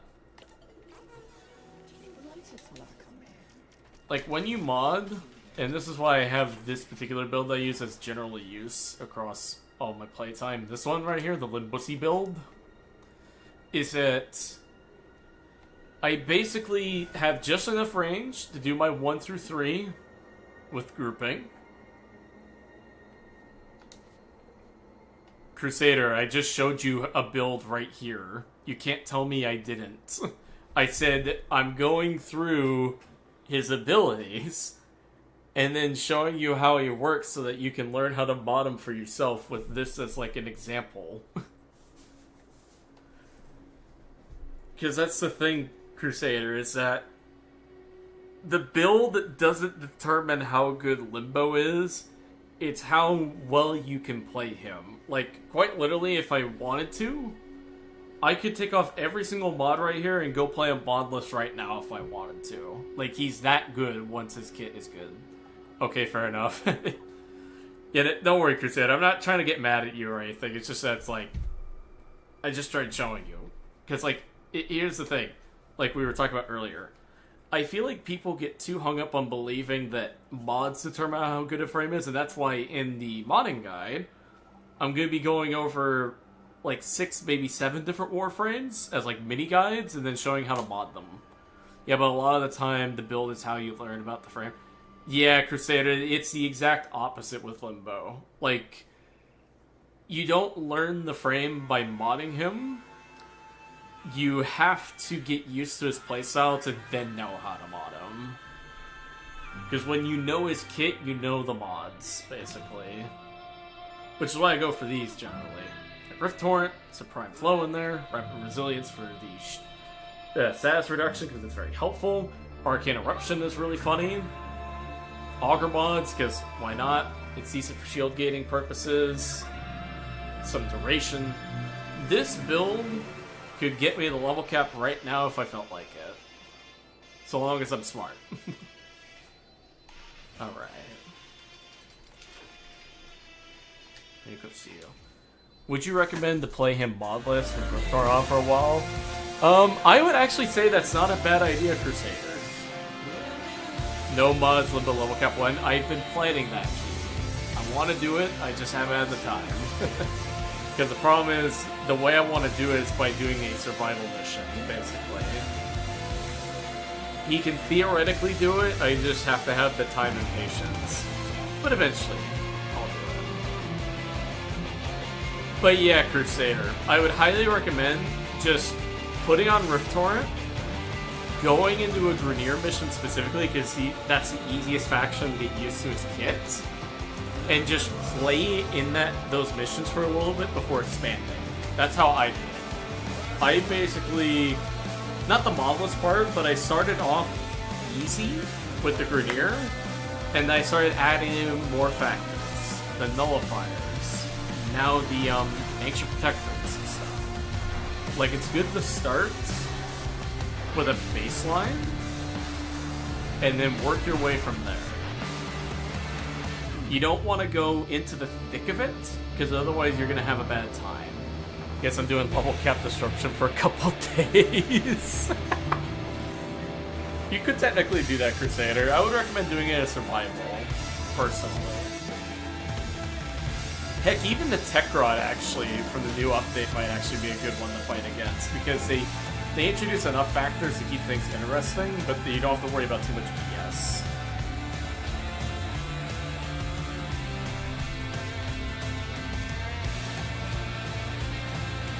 Alright. With that, it's been 3 hours and 10 minutes. My throat is very much killing me. I am very sleepy. Level cap 0 mod sounds painful.